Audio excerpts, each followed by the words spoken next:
శుక్లాంబరధరం విష్ణుం శశివర్ణం చతుర్భుజం ప్రసన్నవదనం ధ్యాయేత్ సర్వవిఘ్నోపశాంతయేత్. గురుర్బ్రహ్మా గురుర్విష్ణుః గురుర్దేవో మహేశ్వరః గురుస్సాక్షాత్ పరబ్రహ్మ తస్మై శ్రీగురవే నమః. వ్యాసాయ విష్ణురూపాయ వ్యాసరూపాయ విష్ణవే నమో వై బ్రహ్మనిధయే వాసిష్ఠాయ నమో నమః. కూజంతం రామ రామేతి మధురం మధురాక్షరం ఆరుహ్య కవితాశాఖాం వందే వాల్మీకికోకిలం. శృతిస్మృతిపురాణానాం ఆలయం కరుణాలయం నమామి భగవత్పాదశంకరం లోకశంకరం. వాగర్ధావివ సంపృక్తౌ వాగర్ధప్రతిపత్తయే జగతః పితరౌ వందే పార్వతీపరమేశ్వరౌ. సూక్తిం సమగ్రయతున స్వయమేవ లక్ష్మీః శ్రీరంగరాజమహిషీమధురైఃకటాక్షైః వైదగ్ధ్యవర్ణగుణగుంభనగౌరవైర్యాం కండూలకర్ణకుహరాः కవయోధయంతి. హైమోర్ధపుండ్రమజహన్మకుటం సునాసం మందస్మితం మకరకుండలచారుగండం బింబాధరం బహుళదీర్ఘకృపాకటాక్షం శ్రీవేంకటేశముఖమాత్మని సన్నిధత్తాం. మనోజవం మరుతతుల్యవేగం జితేంద్రియం బుద్ధిమతాం వరిష్టం వాతాత్మజం వనరయూధముఖ్యం శ్రీరామదూతం శిరసా నమామి. ఆపదామపహర్తారం దాతారం సర్వసంపదాం లోకాభిరామం శ్రీరామం భూయో భూయో నమామ్యహం. సింధూరారుణ విగ్రహాం త్రినయనాం మాణిక్యమౌళిస్ఫురత్తారానాయకశేఖరాం స్మితముఖీం ఆపీనవక్షౌరుహాం పాణిభ్యాం అళిపూర్ణరత్నచషకం రక్తోత్పలం బిభ్రతీం సౌమ్యాం రత్నఘటస్థరక్తచరణాం ధ్యాయేత్ పరిహేదంబికాం. హరి ఓం. పరమేశ్వర స్వరూపమైన సభకి నమస్కారం.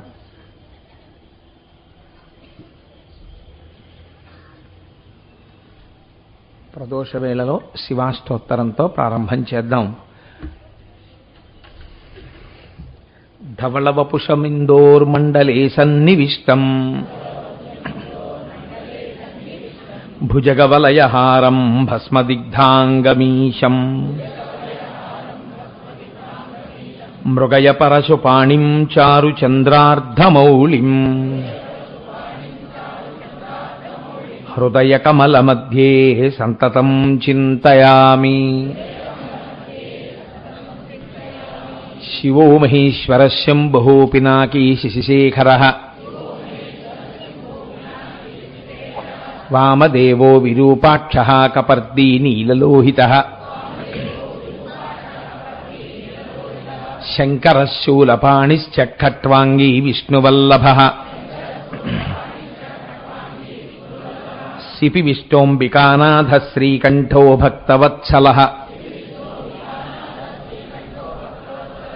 భవః శర్వస్త్రిలోకేశः శితికంఠः శివాప్రియः ఉగ్రః కపాలీ కామారీ అంధకాసురసూదనः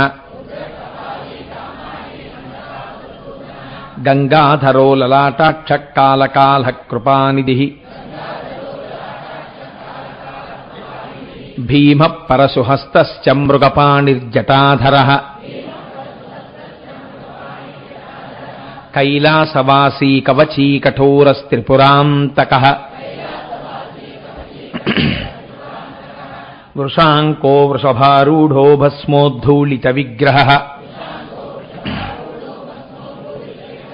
సామప్రియః సర్వమయస్త్రయీమూర్తిరనీశ్వరః సర్వజ్ఞః పరమాత్మా చ సోమసూర్యాగ్నిలోచనః హవిర్యజ్ఞమయః సోమః పంచవక్త్రः సదాశివః విశ్వేశ్వరో వీరభద్రో గణనాథః ప్రజాపతిః హిరణ్యరేతా దుర్ధర్షో గిరిశో గిరీశో నఘః భుజంగభూషణో భర్గో గిరిధన్వీ గిరిప్రియః కృత్తివాసాః పురారాతిర్భగవాన్ ప్రమదాధిపః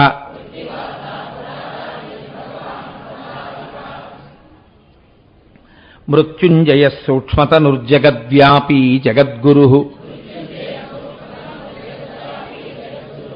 వ్యోమకేశో మహాసేన జనకశ్చారు విక్రమః రుద్రో భూతపతిస్థాణుః అహిర్భూద్న్యో దిగంబరః అష్టమూర్తిరనేకాత్మా సాత్వికः శుద్ధ విగ్రహः శాశ్వతః ఖండపరశుః అజపాశ విమోచకः మృఢః పశుపతిర్దేవో మహాదేవో వ్యయో హరిః పూషదంతభిదవ్యగ్రో దక్షాధ్వరహరోహరః భగనేత్రభిదవ్యక్తః సహస్రాక్షः సహస్రపాత్ అపవర్గప్రదోనంతః స్తారకః పరమేశ్వరः ఏవం శ్రీశంభుదేవస్య నామ్నామస్తోత్తరం శతం శ్రీశివాష్టోత్తరశతనామస్తోత్రం సమాప్తం.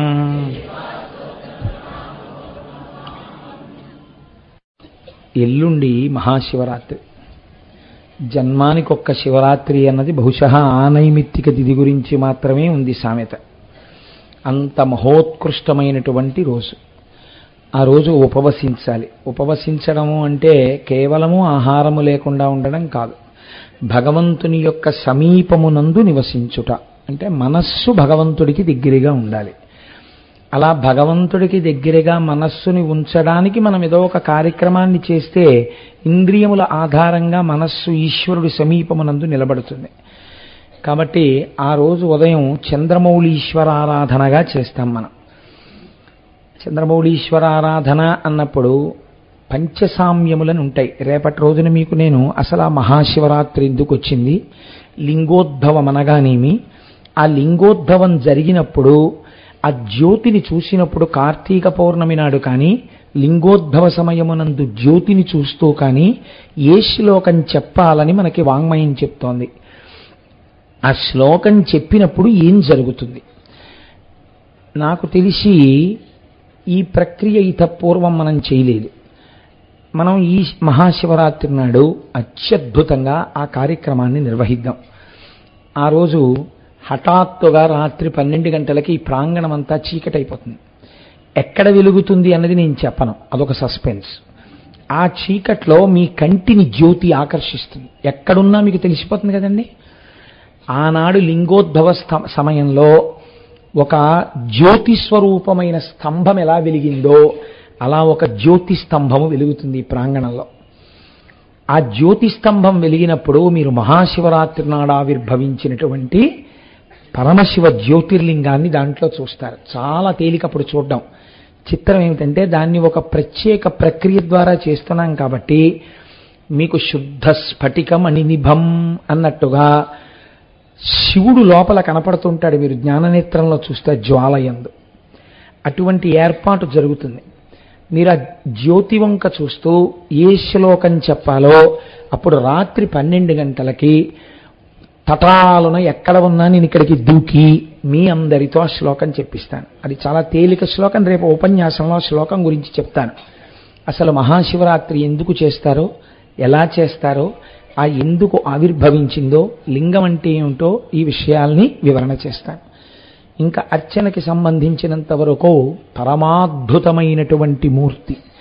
అసలు అది బయటికి వస్తుందా అని బెంగబెట్టుకున్నాడు ఆయన. ఆ ప్లస్ ఆయన ఎంత అందమైన మూర్తిగా బయటికి వచ్చాడంటే, స్వామి ఇవాళ నాకు ఆఫీస్కి పట్టుకొచ్చి చూపించారు, ఇదిగోనండి తయారైందని. నా పక్కన మా ముత్యాల సత్యనారాయణ కూడా ఉండి చూశాడు. ముగ్ధులైపోయారు చూసిన వాళ్ళు. అపురూపమైనటువంటి మూర్తి, ఎక్కడో తప్ప ఎవరింట్లోనో తప్ప ఉండదు. పంచసామ్యములు అంటారు, వాటిని రేపు వివరణ చేస్తాను. అంత అందమైన మూర్తి. అటువంటి మూర్తిని నైమిత్తిక తిథి నాడు చంద్రమౌళీశ్వరారాధనగా సంకల్పం చెప్పి చేస్తే విశేషమైన ఫలితమని మనకి నడిచే దేవుడు చంద్రశేఖర పరమాచార్య స్వామి వారు చెప్పారు. కాబట్టి ఆ రోజున ఆ చంద్రమౌళీశ్వరారాధన జరుగుతుంది. నాకు తెలుసు మీలో కొంతమంది ఇది బాగానే ఉంది కానీ మాకు టోకెన్ అందలేదే అన్న బాధ మీకుంది. ఇంకా రేపటి వరకు టైం ఉందిగా. గోపాలకృష్ణ గారిని 250 నుంచి పీకి పాకం పట్టి 500కి లాగాం. ఆయన ఏమి లేదు పాపం, ఆయనకి ఇవ్వకూడదని కాదు, ఉన్న ప్రాంగణంలో how best we can do అన్న దాని మీద ఆయన చాలా ఎక్సర్సైజ్ చేస్తుంటారు. చేసుకున్న వాళ్ళు సౌకర్యంగా చేసుకోవాలని ఆయన తాపత్రయం. దీన్ని గోపాలకృష్ణ గారిని మరింత సాగతీసి 1000కో 1500కో చేర్చలేమా అన్నది నేను ప్రయత్నిస్తాను. గోపాలకృష్ణ గారు బెంగపెట్టుకోకండి, నేను ఇలా అన్నానని మనం మాట్లాడతాను. నేను వాళ్ళకి మాట ఇచ్చేయలేదు, ప్రయత్నిస్తానన్నాను అంతే. మీరు అప్పుడే బెంగపెట్టుకోకండి గోపాలకృష్ణ గారు ఎక్కడ ఉన్నారో. కాబట్టి ఆ ప్రయత్నం చేద్దాం. నిజంగా ఒకవేళ కానీ మీరు ఒక్కటి మాత్రం సహకరించవలసి ఉంటుంది. ఒకవేళ అలా ఏకకాలమునందు 1000 మందిని దాటి కూర్చోపెట్టి ఆ పూజ చేయిస్తే, మేము ఆలయ ప్రాంగణం మొన్ననే సుబ్రహ్మణ్య కళ్యాణం జరిగింది కాబట్టి ఆవు పేడతో అలికేస్తే మేము ఆ బయటంతా కూడా క్రమశిక్షణతో కూర్చుండిపోతాం అని మీరు మాటిస్తేనే ప్రయత్నం చేస్తాను. ఇవ్వగలరా?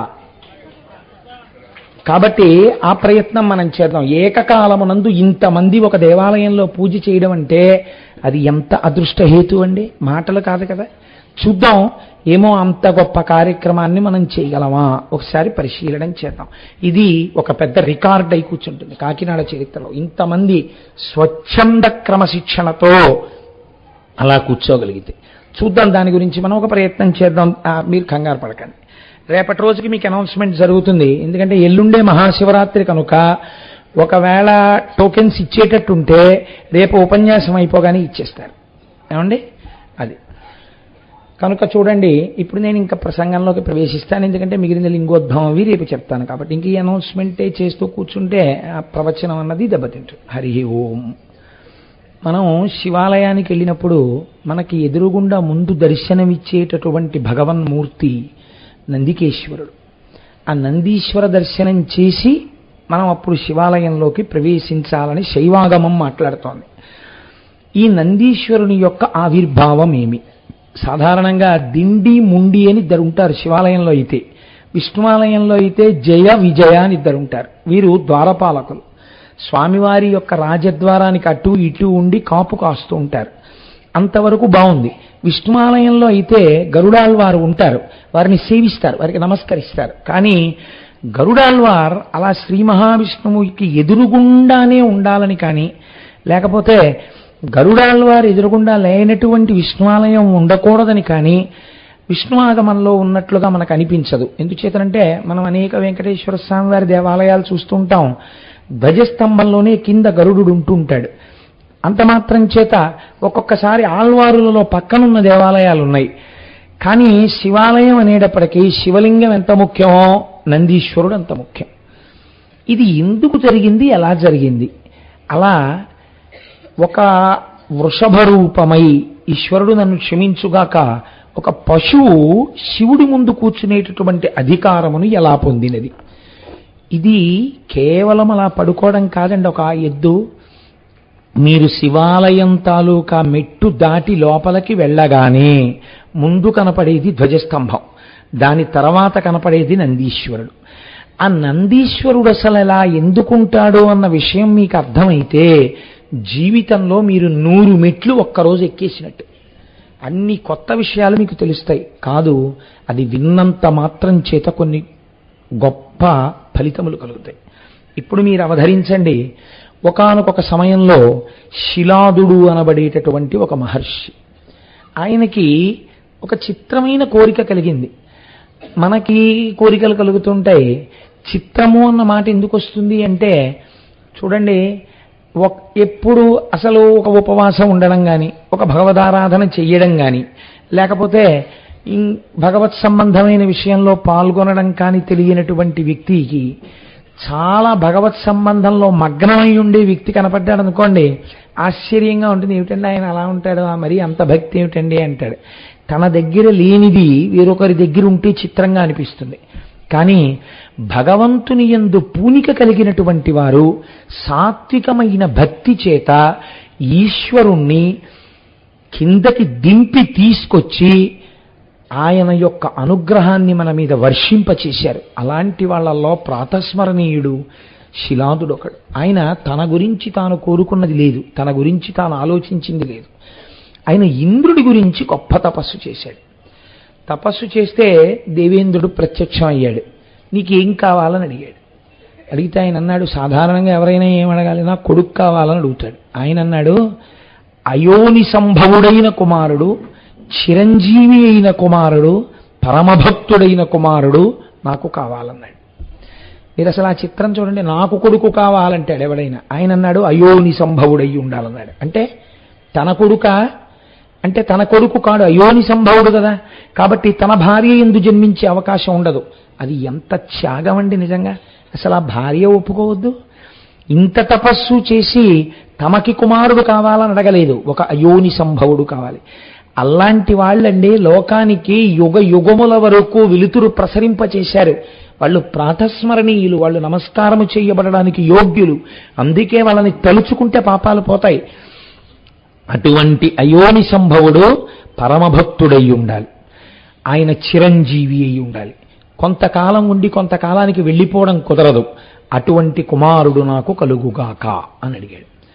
అడిగితే దేవేంద్రుడు నాలాగే ఓసారి తలకాయ గోక్కునన్నాడు, ఇలాంటి కోరిక నా గురించి తపస్సు చేసి ఎవ్వరూ అడగలేదు. ఇది నాకున్న సమర్థత చేత నేను ఇయ్యగలిగినది కాదు. ఎందుచేతనంటే ఇంద్రత్వం అనేది కూడా ఒక పదవి. ఈ పదవి కొంతకాలం ఉండి వెళ్ళిపోతుంది. నా పదవే తాత్కాలికం, నేను తాత్కాలికం. ఇంద్ర పదవి వెళ్ళిపోయిందంటే ఇంద్రుడు వెళ్ళిపోతాడు, కొత్త ఇంద్రుడు వచ్చేస్తాడు ఆ పదవిలోకి. నాకే లేదు చిరంజీవిత్వం, నాకే లేదు శాశ్వతత్వం, నేను ఇంకోళ్ళకేమి ఇవ్వగలను?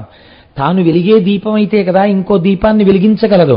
తనకి విషయం తెలిస్తే కదా ఇంకొకళ్ళకి చెప్పడం, తనకి శక్తి ఉంటే కదా ఇంకొకళ్ళని రక్షించడం. ఇది నా గురించి తపస్సు చేసి ఎందుకు అడిగావు? నేను ఇవ్వగలని ఎలా అనుకున్నావు? నేను ఇవ్వలేను, కానీ ఇది నా సమర్థత కాదు, కానీ ఇంత తప్పించావు కనుక ఇది ఇవ్వగలిగిన వాడిని చూపిస్తాను. ఇలా ఇవ్వగలిగిన వాడెవరో తెలుసా? ఇది చాలా లోక విరుద్ధమైన విషయాన్ని నువ్వు అడుగుతున్నావు. ఇది ఇవ్వగలిగిన వాడు పరమశివుడు ఒక్కడే ఇవ్వగలడు. కాబట్టి నువ్వు ఆ శంకరుడి గురించి తప్పించు అన్నాడు.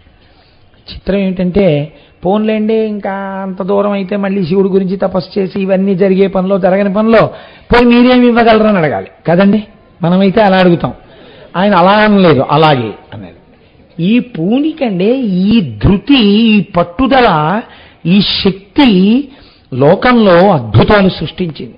నాకు తరచూ అనిపిస్తుంటుంది, మన పౌరాణిక వాంగ్మయం ఇవాళ ఏ స్థాయికి వెళ్ళిపోయిందంటే, పురాణంలో నుంచి ఏదైనా ఒక కథ వినడము అంటే ఏ పని పాడు లేనివాడు, జీవితంలో ఇంకా కేవలము మృత్యువు కొరకు ఎదురు చూడడం తప్ప వేరొక వ్యాపకం లేనివాడు, వాడి కొరకు మాత్రమే నిర్దేశింపబడినది అనేటటువంటి ఒక తప్పు అపోహ ఇవాళ కలి ప్రభావం చేత మన యందు కలిగింది. నిజానికి మీరు ఇది ఎవరు వినాలి? నేనైతే అనుకుంటాను, ఈ విషయాన్ని నాకు మనస్ఫూర్తిగా చెప్పుకోవాలంటే ఎవరికి చెప్పాలనిపిస్తుందో తెలుసా అండి? కాలేజ్ గోయింగ్ చిల్డ్రన్ అందరినీ కూర్చోపెట్టి పట్టుదల అన్నది ఎన్ని అద్భుతాలని ఆవిష్కరించింది ఈ దేశంలో. కొన్ని కోట్ల మంది వానరులు కింద ఉండిపోతే ఏ శపథమన్వేష్టం చారణా చరితే పథి, నేను వెడతాని సంకల్పించారు హనుమ. ఈ ఏషా, అందుకే అంత మాట వేసేశారంతే మహర్షి. అసలు సంకల్పించాడు రా, వీళ్ళందరూ కింద కూర్చున్నారు వెళ్ళలేమని, వెడతానన్నాడు. అదే గొప్ప. ఎవడు అసలు లోకమునంతా ఏ పోకళ్ళలో పోతోందో ఆ పోకళ్ళలో పోకుండా నేను ఒక కొత్త విషయాన్ని సాధిద్దామని బయలుదేరిన మొనగాడున్నాడే, వాడి వల్ల లోకానికి అద్భుతాలు జరుగుతాయి. తను నిద్రపోవాలన్న విషయం, తన అన్నం తినాలని విషయం, తను కాఫీ తాగాలన్న విషయం మర్చిపోయారు అబ్దుల్ కలాం గారు. ప్రొఫెసర్ పిలిచి నువ్వు 7 రోజులలో ఈ ప్రాజెక్ట్ ఇవ్వాలి అంటే ఆయన మర్చిపోయారు. మర్చిపోతే అటెండెంట్ ఆయనకి జ్ఞాపకం చేశాడు, మీరు కాఫీ తాగలేదు, మీరు అన్నం తినలేదు అని. ఈ పట్టుదల ఇవాళ భారతదేశ రక్షణ సామర్థ్యమునందు కొత్త కొత్త ఉపగ్రహ సృష్టికర్తయ్యి, వీరు వారు అని లేకుండా అందరి చేత గౌరవింపబడగలిగినటువంటి ఒక మహోన్నత సంస్కారిని తీర్చిదిద్దింది రాష్ట్రపతిగా. అందుకే చూడండి, ఈ సంకల్ప బలం పిల్లల్లో చేర్చాలనో ఏమిటో ఆయన తాపత్రయం. ఎక్కడికొచ్చినా ఆయన పిల్లలతో మాట్లాడడానికి ఇష్టపడతారు. నాకు తెలిసి సర్వేపల్లి రాధాకృష్ణన్ గారి తర్వాత అంతలా పిల్లలకి చేరుకై మాట్లాడడానికి ఇష్టపడేటటువంటి గురుస్వరూపం అబ్దుల్ కలాం గారు. మహనీయుడు మహనీయుడే, వారిని స్మరించడమే సంతోషం. కాబట్టి చూడండి, శిలాదుని యొక్క పూనిక చూడండి, ఇది కొత్త కోణం తొలగాలి. ఇది కదండి, ఇంతమంది దేవతలు, ఇంతమంది దానవులు క్షీరసాగర మథనం చేశారు, హాలాహలం వస్తే పారిపోయారు. మరి శిలాదుడు ఒక్కడు, హనుమ ఒక్కరు, వీళ్ళు చరిత్ర సృష్టించారు. ఎందుకు సృష్టించారు అంటే వాళ్ళ సంకల్ప బలాలు అటువంటివి. నేను ఇవ్వలేని శివుణ్ణి అడుగన్నాడు. ఇంద్రులని సృష్టించగలిగిన వాడు నాకు లొంగుతాడా, నాకు కనపడతాడా అని బెంగ పెట్టుకోలేదుట. తపస్సు చేశాడు. ఎక్కడ కూర్చుని చేశాడో తెలుసా అండి తపస్సు? వజ్రముల వంటి పళ్ళు కలిగినటువంటి పురుగులు ఎక్కువగా ఉండే ప్రాంతంలో కూర్చుని తపస్సు మొదలెట్టాడు. అంటే మనస్సు అంతర్ముఖం అవదు. ఎందుకు అవదు? వాటికి ఒక లక్షణం ఉంటుంది. నిశ్శబ్దంగా కూర్చుంటే చుట్టూ చేరి తమ వజ్రముల వంటి దంతములతో కొరుక్కు తినేస్తాయి శరీరాన్ని. కాబట్టి కూర్చోగానే దోమలు ఎక్కువగా ఉంటేనే సంధ్యావందనం కుదరదు. అలాంటిది అలాంటి పురుగుల మధ్యలో కూర్చుని ఇంకా ధ్యానం ఏమిటండి, తపస్సు ఏమిటి? కానీ ఆయన సంకల్ప బలం చూడండి, తనకి తాను పరీక్ష పెట్టుకున్నాడు. అక్కడ కూర్చుని తపస్సు మొదలెడితే కొద్ది కాలం అయ్యేటప్పటికీ శిలాదుడు అనబడేటటువంటి రూపం అక్కడ లేదు, అస్థిపంజరం ఒకటే ఉందంతే. అంటే మిగిలినటువంటివన్నిటినీ తినేసాయి పురుగులు. ఎముకలు తప్ప అన్నీ తినేస్తే మహానుభావుడు పళనిలో ఉన్నటువంటి సుబ్రహ్మణ్యేశ్వర స్వామి వారి తొడ కింద గోరు పెట్టి గీరేవారట. గీరితే చిన్న ముద్దలా వచ్చేది. ఆ ముద్ద రాస్తే కుష్ఠరోగం పోయేది. మొన్న నాకెవరు మన వేలుగురి స్వామి చెప్తున్నారు, అదే మందు. దక్షిణ భారతదేశంలో ఒకప్పుడు కుష్ఠరోగం వస్తే పళని సుబ్రహ్మణ్యేశ్వర స్వామి వారి దగ్గరికి వెళ్ళడం, తొడ కింద గీరి మందు తెచ్చుకోవడం. అలా గీరగా గీరగా గీరగా ఆయన తొడంతా చెక్కుకుపోయింది కొన్నాళ్ళకి. ఇప్పుడు అభిషేకం కూడా ఆయనకి ఉదయాస్తమాన సేవ అయింది, ఎందుకంటే తొడంతా గీసుకుపోయింది. మహానుభావుడండి. అలా గీరితే శిలా విగ్రహం అయితే అందులోంచి అంతంత ముద్దలు ఎలా వచ్చాయి? ఎన్ని వేల మందికి కుష్ఠవ్యాధి నయమైందో పళని సుబ్రహ్మణ్యేశ్వర స్వామి వారి తొడలోంచి వచ్చిన ముద్దలతోటి. కనుక ఆయన శరీరం అంతా తినేస్తే అస్థిపంజరం ఒకటే ఉంది. ఇప్పుడు మీరు అనకూడదు కాబట్టి అనరు, కానీ చర్మమే తినేస్తే కన్నుల వంటి మెత్తటి వాటిని వదిలిపెడతాయండి. కాబట్టి అవి కూడా తినేస్తే ఏమున్నాయి? ఏమీ లేవు. ఎముకలు ఒక్కటే ఉన్నాయి, అస్థిపంజరం ఒకటే ఉంది. అస్థిపంజరం ఉంటే ఎలా బతికాడండి అని మీరు నన్ను అడగచ్చు. నేను అస్తమానం చెప్తుంటాను, ఒక్కొక్క యుగమునందు ఒక్కొక్క లక్షణం ఉంది. అస్థిగత ప్రాణులు, ఎముకలుంటే బతుకుతారు వాళ్ళు. కాబట్టి ఇప్పుడు ఆయన అంతర్ముఖుడై చైతన్యవంతుడై ఉన్నాడు. ఇటువంటి తపస్సు బహుశಃ నేను చదివినటువంటి పురాణ వాంగ్మయంలో చాలా అరుదు. నేను ఇది చదివినప్పుడు మొట్టమొదటిసారి కాసేపు కుర్చీలో వెనక్కి పడిపోయానంటే కాదు, అలా ఉండిపోయాను. అసలు ఆ పద్యం చదువుకున్నప్పుడు నేను చాలా పద్యాలు తగ్గించేస్తున్నాను. అంటే ప్రధానమైన అంశం అందించడం ప్రధానం, అవతల పూర్తి చేసేయవలసిన రోజు దగ్గరికి తరువుకు వచ్చేస్తోందని. అంటే శివమహాపురాణం అంటే మహాసముద్రం, ఏదో కొంత అందించామన్న తృప్తి. కనుక చిత్రం ఏమిటో తెలుసా అండి? శంకరుడు ప్రమదగణములతో పార్వతీ సహితుడై సుబ్రహ్మణ్య గణపతులతో కలిసి అక్కడ సాకారముగా ప్రత్యక్షమయ్యారు. అంటే ఏకకాలమునందు కొన్ని కోట్ల సూర్యులు అక్కడ ప్రకాశించారు. ఈయనకి బహిర్ముఖుడు కాలేదు. సాధారణంగా భగవంతుడు ప్రత్యక్షమైతే తపస్సు చేసేవాళ్ళు బహిర్ముఖులు అవుతారు, ఈయన అవలేదు. అవకపోతే నీళ్లు జల్లితే బహిర్ముఖుడవడానికి స్పర్శేంద్రియమైన చర్మం లేదు. అయితే జటాజూటంలోంచి నీళ్లు జల్లచ్చు. ఇప్పుడు బయటికి తేవడానికి శంకరుడు ఏం చేశాడో తెలుసా అండి? అసలు సృష్టిలో ఇలాంటిది జరగలేదు. తన కుడికాలు పైకెత్తి కుడికాలి బొటన వేలుతో ఆయన యొక్క మూడవ కన్ను అనగా జ్ఞాననేత్రం ఉండేటటువంటి ఆజ్ఞాచక్రము దగ్గర పెట్టి ఆపెట్టలాగా అప్పుడైన బహిర్ముఖుడయ్యాడు. అసలు నిజంగా ఇలాంటి స్థితి పొందిన మహాపురుషుడు ఉంటాడండి. శంకరుడు యొక్క కాలి బొటన వేలు జ్ఞాననేత్రమునందు కొంతసేపు తగిలి ఉంటే తప్ప అసలు బహిర్ముఖుడు అవల. ఈయన తపస్సు చూసి పొంగిపోయి ఏమయ్యా దేని గురించి తపస్సు చేశావు అని అడిగాడు. ఆయన ఉన్నదున్నట్లు చెప్పాడు, నేను ఇంద్రుడి గురించి తపస్సు చేశాను. ఆరాధయ మహాదేవం తత్పుత్ర వినికామ్యయ సర్వేశ్వరో మహాశక్తః సతే పుత్రం ప్రదాస్యతి. నువ్వు ఆ శివుడి గురించి తపస్సు చేస్తే ఆయన నువ్వు కోరుకున్న లక్షణములున్న కొడుకునిస్తాడని చెప్పాడు ఇంద్రుడు.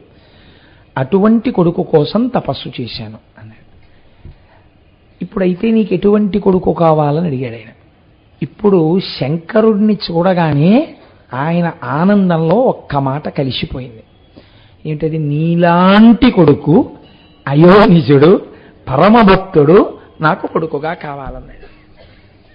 ఈ మాట అనేటప్పటికీ శంకరుడు నవ్వాడు. నవ్వి, నాలాంటి కొడుకు వేరొకడు లేడు, నేనే నీకు కొడుకుగా రావాలి. లొంగిపోయాను నీ భక్తికి, కనుక నేనే వస్తాను నీకు కొడుకుగా. అంటే ఇప్పుడు ఏ స్థితికి తీసుకొచ్చాడంటే పరమాత్మని తన తపస్సుతో, శంకరుణ్ణి జన్మలేని వాణ్ణి. నన్ను ఎవరో అడిగారు ఇవాళ, మా డాక్టర్ గారిలో ఉన్న ఆఫీసులో అడిగారు, శివుడికి బాల్య క్రీడలు ఉండవా అండి అని. పార్వతీ కళ్యాణం విందురు గాని డాక్టర్ గారు, అందులో మీకు తెలుస్తుంది శివుడికి అసలు జననం ఉందో లేదో, తల్లిదండ్రులు ఉన్నారో లేరో, ఎంత చిత్రమైన ఘట్టాలు నడిచాయో ఆ పార్వతీ కళ్యాణంలో. పార్వతీ కళ్యాణం లాంటి ఆఖ్యానం బహుశా ఎక్కడ లేదండి సృష్టిలో. ఎదర విందురుగానే వచ్చేస్తుందో వారం రోజుల్లో. కనుక ఇప్పుడు అటువంటి కొడుకంటే నేనే నీకు కుమారుడిగా వస్తాను, కనుక చాలా సంతోషం, నువ్వు తపస్సుని విరమించు. ఇంకొక వరం ఏమీ ఆయన అడగలేదండి, ఇదొక్కటి అడిగి లేచి వెళ్ళిపోయాడంతే. తన గురించి ఏమీ లేదు. మరి ఇది ఎందుకు అడిగినట్టు? చాలు, ఇలాంటి వాడొకడు ఇంకొక కొత్త స్వరూపం వస్తోంది, ఇది లోకాలను ఉద్ధరిస్తుంది. నేను పుట్టినందుకో, నాకొక శరీరం ఉన్నందుకో, ఈ శరీరాన్ని ఈశ్వరార్పణముగా ఉపయోగించి నేను ఒక బృహత్ కార్యాన్ని లోకం కోసం చేశాను. వీరిని మహాత్ములు అని పిలిచింది లోకం. వీరు మహాత్ములంటే, అందుకే అటువంటి మహాత్ముల కోవలోకి ఒక చంద్రశేఖర పరమాచార్య స్వామిని చెప్తాను. ఎందుకని? మహానుభావుడు ఎక్కడికి వెళ్ళినా ఎప్పుడూ సనాతన ధర్మాన్ని, వైదిక నిష్టని పెంచి ప్రోధి చేయడానికి ఎంత తపించారో. పిల్లల దగ్గరికి వెడితే శ్రీరామ ఎలా రాయాలో వాళ్ళని కూర్చోపెట్టి నేర్పేవారు. శ్రీరామ రాసేటప్పుడు ఒక్క పుస్తకం పట్టుకుని రాయకండి. నేను అందుకే శివరాత్రి నాడు శివకోటి రాయడం కూడా మనం అంతర్భాగం చేద్దామనడానికి కారణం ఏమిటో తెలుసా అండి? నా సొంత తెలివితేటలేం కావు, పరమాచార్య స్వామి వారు చేసిన ప్రయోగం అది. రామచంద్రమూర్తి ఫోటో ఎదురుగుండా పెట్టుకుని శ్రీరామ అని రాసి ఒకసారి ఇలా చూడండి, శ్రీరామ అని రాసి ఇలా చూడండి, శ్రీరామ అని రాసి ఇలా చూడండి. నామం రాసి ఆయన్ని చూస్తూ, నామం రాసి ఆయన్ని చూస్తుంటే మీకు తెలియకుండా మీ యందు రాముని యొక్క తేజస్సు ప్రవేశిస్తుంది.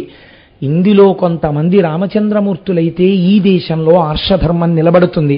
శంకరులు మమ్మల్ని అందుకే వినియోగించారనేవారు. అంతక తప్ప నా గొప్ప ఇది నా ఆలోచన అనేవారు కాదైనా. తన కోసమని ఆయన చేసింది, ఇది నేను చేస్తున్నానని చేసినది, పరమాచార్యుల వారిదేదీ లేదు.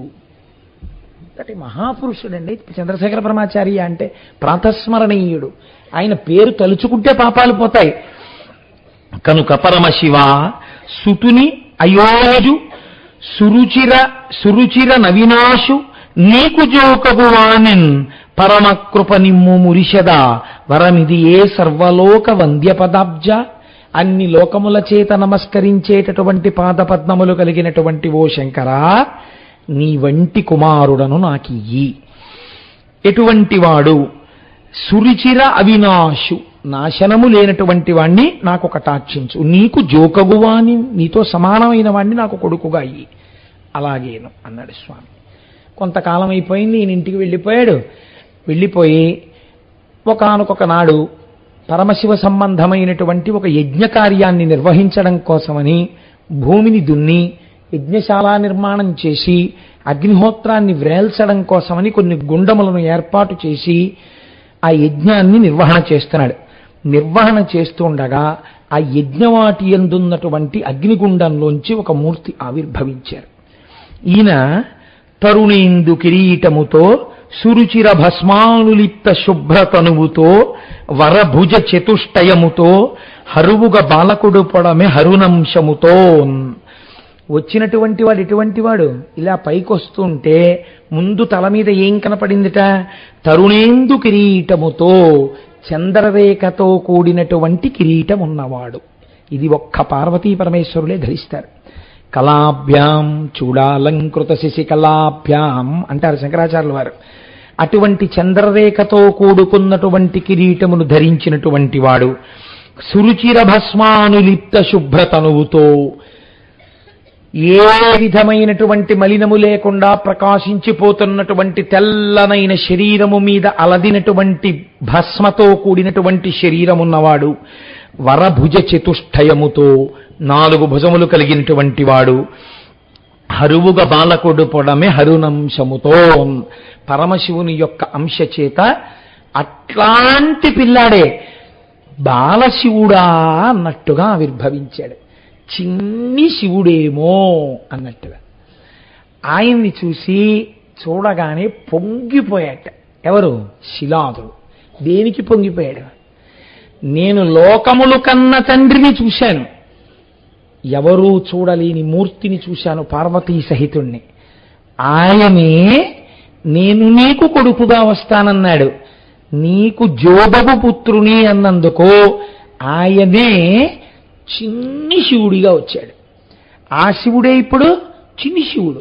చిన్ని శిశువు కీర్తన చేస్తారు అన్నమాచార్యుల వారు. అలా చిన్న శిశువుగా వచ్చి చిన్న శివుడిగా కనపడ్డాడు.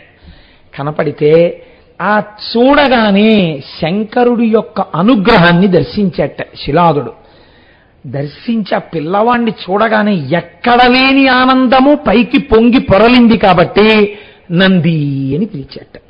నాలో ఆనందమును ఉద్భవింపజేశావు కాబట్టి నిన్ను నంది అని పిలుస్తున్నాను అని నంది అని పిలిచి కొడుకుని వెళ్ళి కౌగలించుకున్నట్ట.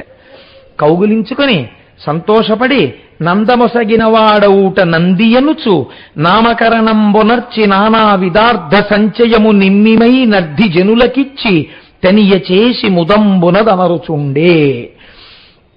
నంది అనేటటువంటి నామకరణం చేసి పుట్టగానే నన్ను సంతోషింపచేశావని ప్రజలందరూ ఆయన్ని చూసి పొంగిపోతుండగా ఆ పిల్లవాడు దినదిన ప్రవర్ధమానం అవుతున్నాడు. అయితే మీకిక్కడ ఒక అనుమానం వస్తుంది. ఏమండి, మీరేమో 4 భుజములు కలిగినటువంటి వాడై 3వ కన్నున్నవాడై పరమశివాంశతో పుట్టాడని అంటున్నారు. శివాలయంలో ఉండేటటువంటి నందీశ్వరుడేమో అదే రూపంతో ఉండొచ్చు కదా, మరి అలా ఉండకుండా ఒక వృషభాకృతిలో పడుకుని ఉంటాడు కదా, ఆయన ఒక ఎద్దుగా ఉంటాడు కదా, అలా ఎందుకు ఉండవలసినటువంటి అవసరం ఏర్పడినది అంటే శాస్త్రం అంది శివునకో ధర్మమునకో అభేదము. ధర్మమే శివుడు. ఎందుకని? శివుడిలోంచి వేదములు వచ్చాయి. వేదములు దేని గురించి చెప్తాయి? ధర్మము గురించి చెప్తాయి. కాబట్టి ఇప్పుడు ఆయన నీలాంటి కొడుకు కావాలన్నప్పుడు వెంటనే పిలిచి ఆది వృషభాన్ని పిలిచేట. ఆ ఆది వృషభమునకు ధర్మము అని పేరు. అంటే వృషభ జాతి యందున్న మొట్టమొదటి వృషభమేదో అది ఆది వృషభం. అందుకే ధర్మము లోపించిపోయిందనుకోండి కలియుగంలో, ఇంకా అంతమైపోవలసి వచ్చింది, ఇంకా ధర్మము లేదు అని ఎవరు కనిపెట్టాలి? ఎవరు ధర్మాకృతియో వారు కనిపెట్టాలి. అందుకే ఎవరు లేస్తారు కలియుగానికి ముందు అంటే శ్రీశైలంలో ఉండేటటువంటి శనగల బసవన్న లేస్తారు. లేచి ఒక పెద్ద రంకె వేస్తాడు. ఆయన రంకె వేసిన తర్వాత ఇంకా కలియుగాంతం ప్రారంభం అవుతుందని. కాబట్టి ఇప్పుడు ఆ వృషభాకృతియే ధర్మాకృతి. కాబట్టి ఇప్పుడు ఈ ఆది వృషభం ఏది ఉన్నదో ధర్మస్వరూపమై దాన్ని పిలిచి నీవు నందీశ్వరుడిగా అంటే మీకేమర్థమైంది? ఎవడు ధర్మాన్ని పట్టుకుంటాడో వాడు ఆనందాన్ని పొందుతాడు. కాబట్టి నువ్వు ధర్మస్వరూపానివి, నందిస్వరూపంగా నా స్వరూపంగా శిలాదుడికి అయోనిజుడిగా జన్మించు అని శాసనం చేశాడు. అందుకని ఆయన ముందు బాలశివుడిగా దర్శనమిచ్చాడు. అభేద దర్శనమిచ్చాడు. శివుడికి తనకి భేదం లేదు, బాలశివుడయ్యి ఉన్నాడు. అందుకని ఇలా దర్శనమిచ్చాడు. కొంతకాలం అయింది. ఒక ఆశ్చర్యకరమైన సంఘటన జరిగింది. కొంతమంది దేవతలు వచ్చి వాళ్ళతో అన్నారు, అయ్యో శిలాదుడా, నువ్వు 1కి 1 విన్నావు, నువ్వు అడిగినదొకటి నీకు ఇయ్యబడినదొకటి, నువ్వు ఎటువంటి స్వరూపాన్ని కోరావో అటువంటి స్వరూపాన్ని నీకు ఇచ్చారు. కానీ పిల్లవాడిది అల్పాయుర్దాయం. ఆయన జ్ఞానము చేత చిరంజీవి అవుతాడు, కానీ ఈ శరీరము చేత చిరంజీవిత్వం లేదు, అలా ఉండడు. ఈ పిల్లవాడు ఆయుర్దాయం అయిపోయిందన్నారు. శిలాదుడు బాధపడి వెంటనే శోకిస్తుంటే ఈ పిల్లవాడు చూసి నందీశ్వరుడు ఎందుకంత బాధపడతారు నాన్నగారు, నేను శంకరుడి గురించి తపస్సు చేస్తానని మార్కండేయుడు ఎలా తపస్సు చేశాడో అలాగే ఈయన కూడా తపస్సు ప్రారంభించాడు. ఈయన చేసినటువంటి తపస్సు చేత ప్రీతి పొందినటువంటి శంకరుడు మళ్ళీ ఈయనకి ప్రత్యక్షమయ్యాడు. ఏమిటి ఇవాళ ఇన్ని పురుగుల కింద ఉన్నాయి. ఈయనకి ప్రత్యక్షమై ఆయన అన్నాడు, ఇట్లు అయ్యయ్యో పిల్లవాడా, నువ్వు ఎంత భక్తితో తపస్సు చేశావురా, నేనే పరీక్ష పెడదామని మీ ఇంటికి వాళ్ళని పంపాను తప్ప నీవు చిరంజీవివే, మీ నాన్న అడిగినప్పుడే చిరంజీవి అయిన కుమారుడు కావాలన్నాడు. నేను తథాస్తు అన్నాను. నేను తథాస్తు అన్న తర్వాత నీకు మృత్యువు ఎక్కడి నుంచి వస్తుంది? కానీ నా మీద నీకెంత పూనిక ఉన్నదో చూడడం కోసమని ఈ పరీక్ష చేశాను. నీ పూజకి నీ తపస్సుకి నేను పరవశించాను. ఇట్లు చెప్పి శిరంబున నెసగు హేమ కమలహారము శైలాదిగలమునందు వేసి అంతనే అతడును వెలసె పంచముకుడు త్రినయనుడు దశభుజుడు నగుచూ. పొంగిపోయాను రాని తన మెడలో ఉన్నటువంటి బంగారు పద్మములతో కూడినటువంటి హారాన్ని ఒక దాన్ని తీసి ఎదురుగుండా ఉన్న పిల్లవాడి మెడలో వేశాట. ఒక్కొక్కసారి చమత్కారంగా ఉంటుందండి. ఒకడే భగవంతుడని చెప్తున్నా, గృహస్థులందరినీ ఉద్ధరించి రామాయణం చెప్పుకున్నా, 5 పైసలు ఆశించకుండా మహానుభావుడు ఎన్ని వేల మందినో ఉద్ధరించినా ఆయన శంకర మఠంలో కూర్చుని చెప్తుంటే ఆయన పుట్టినటువంటి సంప్రదాయం ప్రకారం ఆయన ఊర్ధపుండ్రాలు పెట్టుకున్నారు. నీకు వచ్చిన నష్టం ఏమిటి? ఆయన ఎప్పుడైనా ఎవరినన్నా నిందించారా, దూషించారా? 10 మందితో మంచిగానే మాట్లాడారు. ఆయన శివానంద లహరి చెప్పుకున్నారు. నాకు తెలిసి శ్రీభాష్యోపలాచార్య స్వామి వారు అలా భేదంతో ఎప్పుడూ మాట్లాడలేదు. నేను మా దొరగారు వెళ్ళి పక్కన కూర్చుంటే ఎన్ని మాటలు దక్షిణామూర్తి స్తోత్రం గురించి, శివానంద లహరి గురించి మాట్లాడారు. వారికి ఉత్తరాలు రాశారు కొంతమంది, నువ్వు వైష్ణవుడవు, నువ్వు శంకర మఠానికి వచ్చి ఉపన్యాసాలు ఎందుకు చెప్తున్నావు, ఇది శంకరాచార్యుల వారి మఠం, నువ్వు చెప్పొద్దని. ఆయన మనస్సు కుంది ఆయన ఉపన్యాసాలు చెప్పడం మానేశారు, కానీ ఈ ఉత్తరాల గురించి చెప్పలేదు. ఎందుకు లేనిపోని ఇబ్బందులు అని ఆయన కనీసం ఇది ప్రస్తావన చేయలేదు. చెప్పకుండా మానేస్తే తెలుసుకునే వాళ్ళు ఎవరో ఉంటారు కదండి, అంతేవాసులు దగ్గర వాళ్ళు ఉంటారు, వాళ్ళకి తెలిసిపోతుంది. వాళ్ళ ద్వారా తెలిసి అయ్యో చూసావా ఇంతటి మహానుభావుడి మీద కూడా బురద చల్లే వాళ్ళ లోకంలో ఉంటారు అని తెలుసుకుని, ఇది ఆనాడు పెద్ద దిక్కు కనుక పరమాచార్య స్వామి వారికి చెప్పారు. పరమాచార్య స్వామి వారు వెంటనే కంచి నుంచి పీఠకానుకలతో సహా ఒక మనిషిని పంపారు. మీరు వైదిక ధర్మ ప్రచారం చేస్తున్నారు, మీరు వైష్ణవుడైనంత మాత్రం చేత శంకర మఠంలోకి రాకూడదని ఎవరన్నారు? శంకరులు విష్ణు సహస్రానికి భాష్యం ఇచ్చారు. మీరు వచ్చి శంకర మఠంలో కూర్చొని ప్రసంగాలు చేయవలసినదిగా కంచి పీఠాధిపతిగా నేను ఆహ్వానిస్తున్నాను అని వారిని ఆహ్వానించి పీఠకానుకలు పంపారు. అప్పలాచార్య స్వామి వారు మళ్ళీ వచ్చి కూర్చుని ప్రసంగాలు చేశారు. అవి పెద్ద మనస్సులంటే. అందుకని వారు ప్రాతస్మరణీయులయ్యారు. అందుకని తెల్లవారి లేస్తే నడిచే దేవుడిని నమస్కరిస్తాం, నడిచే దేవుడిని స్మరిస్తాం. అంతటి మహాపురుషుడు పరమాచార్య స్వామి అంటే. కనుక చూడండి, నేను ఈ విషయాన్ని మీతో ఎందుకు ప్రస్తావన చేయవలసి వచ్చింది అంటే, ఇది నీకు కేవలం పరీక్ష. ఈ పరీక్ష యందు నువ్వు నెగ్గావు కాబట్టి ఒక సన్మానములో పరమాచార్య స్వామి వారు పంపించినటువంటి కామాక్షి మూర్తికి ఎంత పరవశించిపోతామో అలా శంకరుడు తన మెడలో ఉన్న మాల తీసి ఆ పిల్లవాడి మెడలో వేశాట. ఈ మాల ఆయన మెడలో వెయ్యగానే ఏమి జరిగింది అంటే, ఆయనకి కూడా 3వ కన్ను వచ్చింది. ఆయనకి కూడా సద్యోజాత అఘోర తత్పురుష వామదేవ ఈశానములని శివుడికి ఎలా 5 ముఖాలుంటాయో 5 ముఖాలు వచ్చాయి. ఆయనకు కూడా 10 భుజములు వచ్చాయి. వచ్చి శివుడితో సమానంగా అలరారుతూ ఎదురుగుండా నిలబడ్డాడు. పార్వతీ పరమేశ్వరుల యొక్క అనురాగం అంటే ఎలా ఉంటుందో చూడండి. పొంగిపోతూ పార్వతీదేవి వంక చూశాట్ ఇలా తిరిగి. అమ్మవారు పుత్ర ప్రేమతో పరవశించిపోతూ ఆ నందీశ్వరుణ్ణి అక్కున చేర్చుకుందిట కొడుగ్గా. కడుపున పుట్టినవాడు అవ్వాలా అండి? విశాల హృదయం ఉన్నటువంటి వాడు అంత ప్రేమగా ప్రవర్తిస్తాడు. అక్కున చేర్చుకుని కౌగలించుకుంటే మీరు ఇలాంటివి వింటే మన ప్రవర్తన ఎందే ఒక మార్పు వస్తుందండి. ఒక చిన్నపిల్లల దగ్గరికి వెళ్ళి మాట్లాడేటప్పుడు నేను ఒక నందీశ్వరుడితో శంకరుడు మాట్లాడినట్టు నేను మాట్లాడలేనా? నేను అంత ప్రేమగా కౌగలించుకుని మాట్లాడలేనా? ఎందుకు లేనిపోని డాంబికంతో కూడిన ప్రవర్తన? వాడు చిన్నవాడు కాబట్టి నాకేదో చేయాలి, నాకు కుర్చీ వెయ్యాలి కాదు. వాడిని చూడగానే నేనే వెళ్ళి గభాలను కౌగలించుకుని ఆయుష్మాన్ భవ, నాన్న బాగున్నావా, బాగా చదువుకుంటున్నావా అని మీరు అడుగుతారు. మీ సంస్కారాన్ని మార్చేస్తాయి. శంకరుడు అంటే శంకరుడే మహానుభావుడు. జగతపితరవు వందే పార్వతీ పరమేశ్వరవు. కాబట్టి ఇప్పుడు సంతోషం ఆగలేదుట ఆయనకి. శౌరా వెంటనే తన జడలను నహార నిర్మాలమగు వారి నంజలిన్ ఘటించి నందిపై చల్లే మించి జలములైదు నదులై ప్రవహించనక్కజముగా తన జటాజూటంలో ఉన్న నీళ్లు తీసి ఆ పిల్లాడి మీద ఇలా చల్లేట. ఇలా చల్లితే అవి నందీశ్వరుడి నుంచి జాలువారి 5 నదులుగా ప్రవహించేట. అవే త్రిస్రోత, జటోదక, స్వర్ణోదక, జంబూ నది, వృషధ్వని. 5 నదులు వెడుతున్న మధ్యలో ఈశ్వరుడు యొక్క శివలింగం ఉంది. నందీశ్వరుడు ప్రతిష్ఠ చేసింది. 5 నదులలో స్నానం చేసి శివలింగాన్ని ఎవరు అర్చిస్తారో వారికి మోక్షం ఇయ్యబడుతుంది అని శాస్త్రం. కాబట్టి ఈ 5 నదులు ప్రవహించాయి.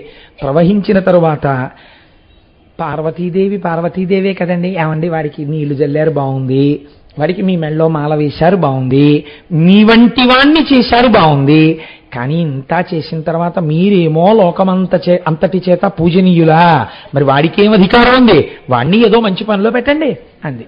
అంటే ఏం చేద్దామంటావు, అయితే మన ప్రమదగణాలన్నింటికీ నాయకుడిగా కూర్చోబెట్టి అభిషేకం చేసేయండి అంది. ఆయన్ని కూర్చోపెట్టి ప్రమదగణములన్నింటికీ నాయకుడిగా అభిషిక్తం చేశారట. చేసిన తర్వాత అమ్మవారు అందిట, ఓ మంచి భార్యని కూడా తీసుకొచ్చి ఇచ్చేస్తే ఇద్దరూ కలిసి చక్కగా ధర్మపథంలో నడుస్తారు. ఏం మీకు నేను లేను పక్కన, అలా వాడికి ఉండద్దు పిల్లాడికి, అందులో మంచి భార్యని తెండి. ఇది ఏ హృదయం మీరు ఆలోచించండి. తల్లిదండ్రుల హృదయం. పిల్లవాడు బాగా చదువుకోవాలన్నప్పుడు చదువుకొనిస్తాం. చదువుకునేవాడు ఉద్యోగంలోకి వచ్చేశాక వాడికి తగిన భార్యని వెతకాలోయ్ అని బెంగబెట్టుకుంటాడు. ఆడపిల్లకి సంబంధం వెతకడం కన్నా యోగ్యుడైన కొడుకుకి సంబంధాలు తిరస్కరించడం చాలా కష్టం అవుతుంది కదండి. తిరస్కరించి కావలసిన సంబంధం వెతుక్కోవడం చాలా కష్టం అండి. ఎందుకని తండ్రి రాజీ పడలేడు. తండ్రి కొడుక్కి తగిన కన్యనే ఇవ్వాలని కోరుకుంటాడు. అందుకే తండ్రి ఎంచి వివాహం చెయ్యాలి తప్ప తాను ఎంచుకుని వ్యాలంటైన్స్ డే చేసుకోవడం ఈ జాతి సంప్రదాయం కాదు కదా. అది తల్లిదండ్రులను అవమానించుటయే. వాళ్ళకి తెలియదా ఎవరినిచ్చి పెళ్లి చేయాలో? ఏమో, నిశ్చితార్థం అయిపోయిన తర్వాత కానుక పంపిస్తే పెద్ద దోషం లేదు కనుక తప్ప అంతకన్నా పరిధిని అతిక్రమించడాన్ని నేను సమర్థించలేను. కనుక ఏమైంది అంటే, ఇప్పుడు తగిన యోగ్యురాలైన కాంతని కూడా చూద్దామంది అమ్మవారు. పార్వతీ పరమేశ్వరులు నందీశ్వరుడికి భార్యని వెతికారండి. ఎంత చిత్రం అండి లోకంలో. వెతికి ఆయనకి తగినటువంటి భార్య మరుత్తుల యొక్క కుమార్తె సుయశ, ఆవిడ పేరు. యశ అంటే కీర్తి. సుయశ మంచి కీర్తి. దేనివల్ల వస్తుంది కీర్తి? నడువడి వలన. నడువడి తెలుసున్న పిల్ల కాబట్టి ఇప్పుడు భర్తను ఎలా అనుగమిస్తుంది? నీడలా అనుగమిస్తుంది. తల్లిదండ్రులు ఇచ్చిన సంబంధాలు అలా ఉంటాయి. కాబట్టి ఇప్పుడు ఏమైంది? మంచి కన్యని తెచ్చి సుయశ అనబడేటటువంటి మరుత్తుల కుమార్తెనిచ్చి నందికేశ్వరుడికి వివాహం చేశారు. పీటల మీద ఎవరు కూర్చోవాలి నందీశ్వరుడి తరపున? పార్వతీ పరమేశ్వరులు కూర్చున్నారు. ఏమి భాగ్యం పొందాడండి నందీశ్వరుడు. ఇప్పుడు మీరు నిజంగా ఓ శివాలయంలోకి శివుణ్ణి చూడ్డానికి వెళ్ళగలరా? నందీశ్వరుణ్ణి చూడగానే కాసేపు నిలబడి చెక్కున చెయ్యి చేర్చి అలా ఏమి భాగ్యం పొందినవాడివయ్యా అని మీరు కాసేపు నందీశ్వరుణ్ణి చూస్తారా? నందీశ్వరుణ్ణే చూడాలి కదండి. ఆయన పొందినంత భాగ్యం ఎవరు పొందారు? ఇన్ని భాగ్యాలకి ఎవరు కారణం? శిలాదుడి తపస్సు. ఆయనది తపస్సంతా. కాబట్టి ఇప్పుడు ఒక మాట అన్నాడు ఆయన, ఏమయ్యా నువ్వింత వైభవాన్ని అనుభవించావు, తనకని వైభవం ఏం అడగలేదే మీ తండ్రి? నిన్నడిగాడంతే. కానీ నీ వల్ల మరి మీ తండ్రి తరించద్దు.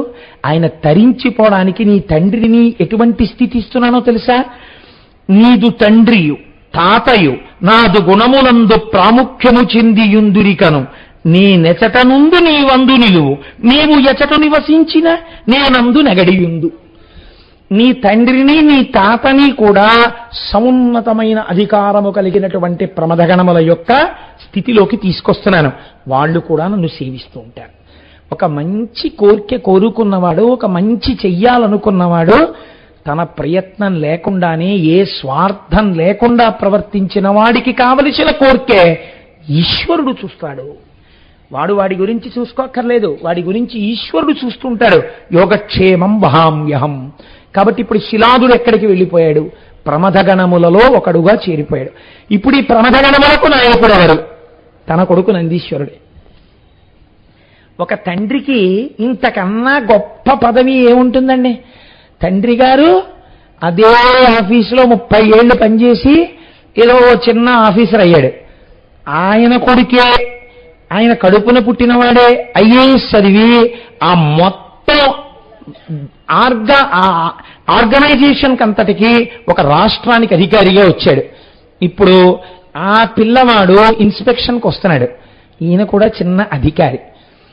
తండ్రి కొడుకు ఒక్కింట్లోనే ఉంటున్నారు.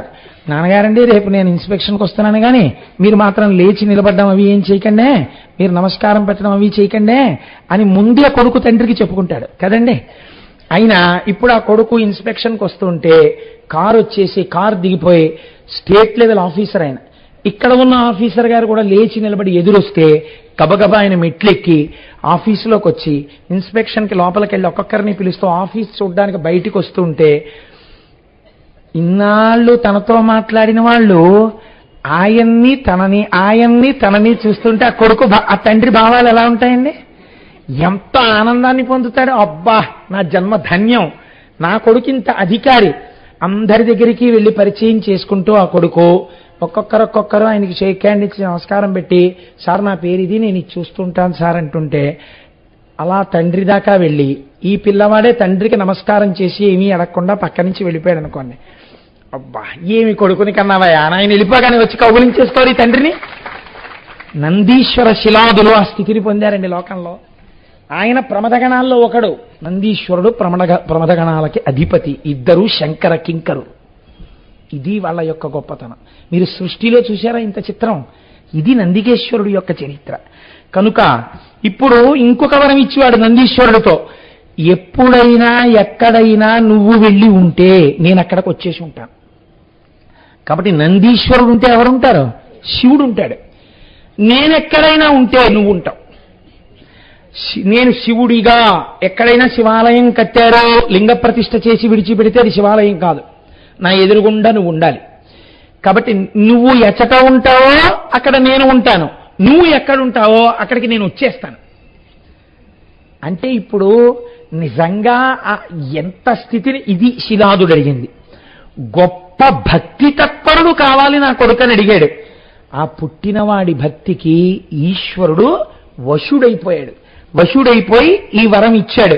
అయితే చిత్రం ఏమన్నారంటే ఇందులో, ఈ లీల ఎవ్వడేనియు లోలమతిన్ వినినా చదివినా లోకసుఖంబుల్ చాలబడసి పరమందున నీలగ్రీవుని పదంబు నెక్కును మౌనుల్. ఎవరైనా ఈ నందికేశ్వర చరిత్రని చదివినా, చేతులొగ్గి నమస్కరిస్తూ విన్నా, భగవంతుడి యొక్క అనుగ్రహాన్ని, నందికేశ్వరుడి యొక్క వైభవాన్ని మనసులో తరించుకుని మురిసిపోయినా వారికి ఇహమునందు సమస్త సుఖములనిచ్చి అంచమునందు ఇది విని పరవశించిపోయిన వారిని ఈశ్వరుడు తన ప్రమథగణములలో ఒకరిగా చేర్చుకుంటున్నాడు అని అభయం ఇచ్చారు. అయితే మీరు ఒక చిత్రం చూడండి, నందీశ్వరుడు వృషభంగా ఎందుకుంటాడు అన్న విషయాన్ని మీకు నేను విజ్ఞాపన చేశాను, ఆది వృషభము అని. అయితే శైవాగమం ఒక ఆంక్ష విధించింది. శివలింగ దర్శనం చేసేటప్పుడు శివాలయంలో మనం వెళ్ళాం కదా అని చెప్పి నందీశ్వరుడి పక్క నుంచి వెళ్ళడం కానీ, నందికి శివుడికి మధ్యలోంచి వెళ్ళడం కానీ చేయరాదు. శివాలయంలో దర్శనం చేసేటప్పుడు ఎలా చెయ్యాలో శైవాగమం చెప్పింది. అలా తప్ప వేరొకలా దర్శనం మీరు చెయ్యరాదు. అలా చేస్తే ఏమవుతుందో తెలుసా అండి? వేరొక మాటలో చెప్పాలంటే శివుడి యొక్క కోపమునకు గురవుతారు. ఎందుకని అది శివుడి యొక్క వరం. ఎలా చెయ్యాలి? వృషస్య వృషణం స్పృష్ట్వా శృంగమధ్యే సదాశివం దృష్ట్వాక్షణం నరోయాపి కైలాసే శివసన్నిధిం. తోక పక్కకి పడవేసి వృషణములు కనపడేటట్టుగా పడుకుని ఉంటుంది నందీశ్వరుడి యొక్క మూర్తి. ఎడమ చేతి బొటన వేల్ని, ఎడమ చేతి చూపుడు వేల్ని నంది యొక్క శృంగములు కొమ్ముల మీద వేసి కుడి చేతితో ఆయన యొక్క వృషణములను పట్టుకుని 2 వేళ్ల మధ్యలోంచి శివలింగాన్ని చూస్తూ హరహర మహాదేవ శంభో శంకర అనాలి. ఇలా ఎవడన్నాడో వాడు కైలాసమునందు శంకరుణ్ణి దర్శనము చేసినటువంటి పుణ్యం వాడి ఖాతాలో వేస్తారు. కాబట్టి నందీశ్వరుడి యొక్క శృంగముల మధ్య నుండి తప్ప శివలింగ దర్శనము చేయరాదు. చాలా మంది తెలియక ఏం చేస్తుంటారో తెలుసా అండి, శివాలయంలోకి నంది పక్క నుంచి లోపలికి వెళ్ళిపోయి ఆ శివలింగానికి నందికి మధ్యలో నిలబడతారు. అటువంటప్పుడు ఎవరైనా ఆగమం తెలుసున్నవాడు నందీశ్వరుడి యొక్క శృంగముల మధ్యలోంచి చూసే ప్రయత్నం చేస్తే అడ్డుగా నిలబడిన వాడి పృష్ఠభాగం కనబడితే వాడు ఖేదం పొందితే కొత్త పాపం కూడా వాడి ఖాతాలో పడుతుంది. అర్చకునకు తప్ప శివాలయములో శివలింగమునకు నందికి మధ్య తిరిగే అధికారము ఎవ్వరికీ లేదు. ఆయన నందీశ్వరుడు జీవుడికి సంకేతం, శివుడు బ్రహ్మమునకు సంకేతం. జీవబ్రహ్మల మధ్య భేదము చెప్పడం కానీ మధ్యలోకి వెళ్ళడం కానీ చేయరాదు. కాబట్టి ఎప్పుడూ అలా దర్శనం మాత్రం చెయ్యకూడదు. ఆ శృంగముల మధ్యలోంచి చూడాలి. ఒక్కసారి మాత్రం మినహాయింపు, ఎప్పుడు మినహాయింపు. ఆయనకి కవచం పెడతారు సాయంకాలం. కవచం అంటే అలంకారమైపోయినటువంటి మూర్తి, శివుడి యొక్క ఆ ఊర్ధ్వభాగం, వక్షస్థలం, శిరస్సు, చంద్రరేఖ, త్రిశూలం అన్నీ కనబడుతుంటాయి. ఆ కవచం తొడుగుతారు. అలా తొడిగి ఉంటే మాత్రం నంది శృంగములలోంచి చూడక్కర్లేదు. మీరు తిన్నగా శివదర్శనం చేయవచ్చు. శివదర్శనం ఇంకా అలా పెట్టిలేదు అంటే మీరు నందీశ్వరుడి యొక్క శృంగముల మధ్య నుంచే చూడాలి. అలా చూడడమే అంత అవసరమైతే అరటిపండు ముక్కలు పట్టుకెళ్ళి శివుడి ఆ నందీశ్వరుడి మూతికి రాసేయడం, కార్తీక దీపాలు పేరు చెప్పి నందీశ్వరుడి తోక కింద పెట్టేయడం, ఇవి ఎంత పాపభూయిష్టమైన పనులో మీరు ఆలోచించండి ఒక్కసారి. మనం చేసేటటువంటి పనులు పుణ్యం పేరుతో హద్దులేని పాపాలు చేస్తుంటాం. అలా చెయ్యకూడదు.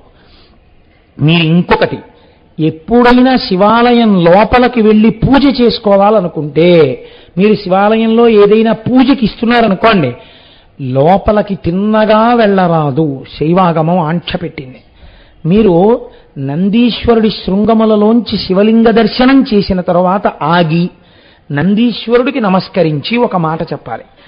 నందీశ్వర నమస్తుభ్యం సాంబానందప్రదాయక మహాదేవస్య సేవార్థం అనుజ్ఞాం దాతుమర్హసి అని అడగాలి.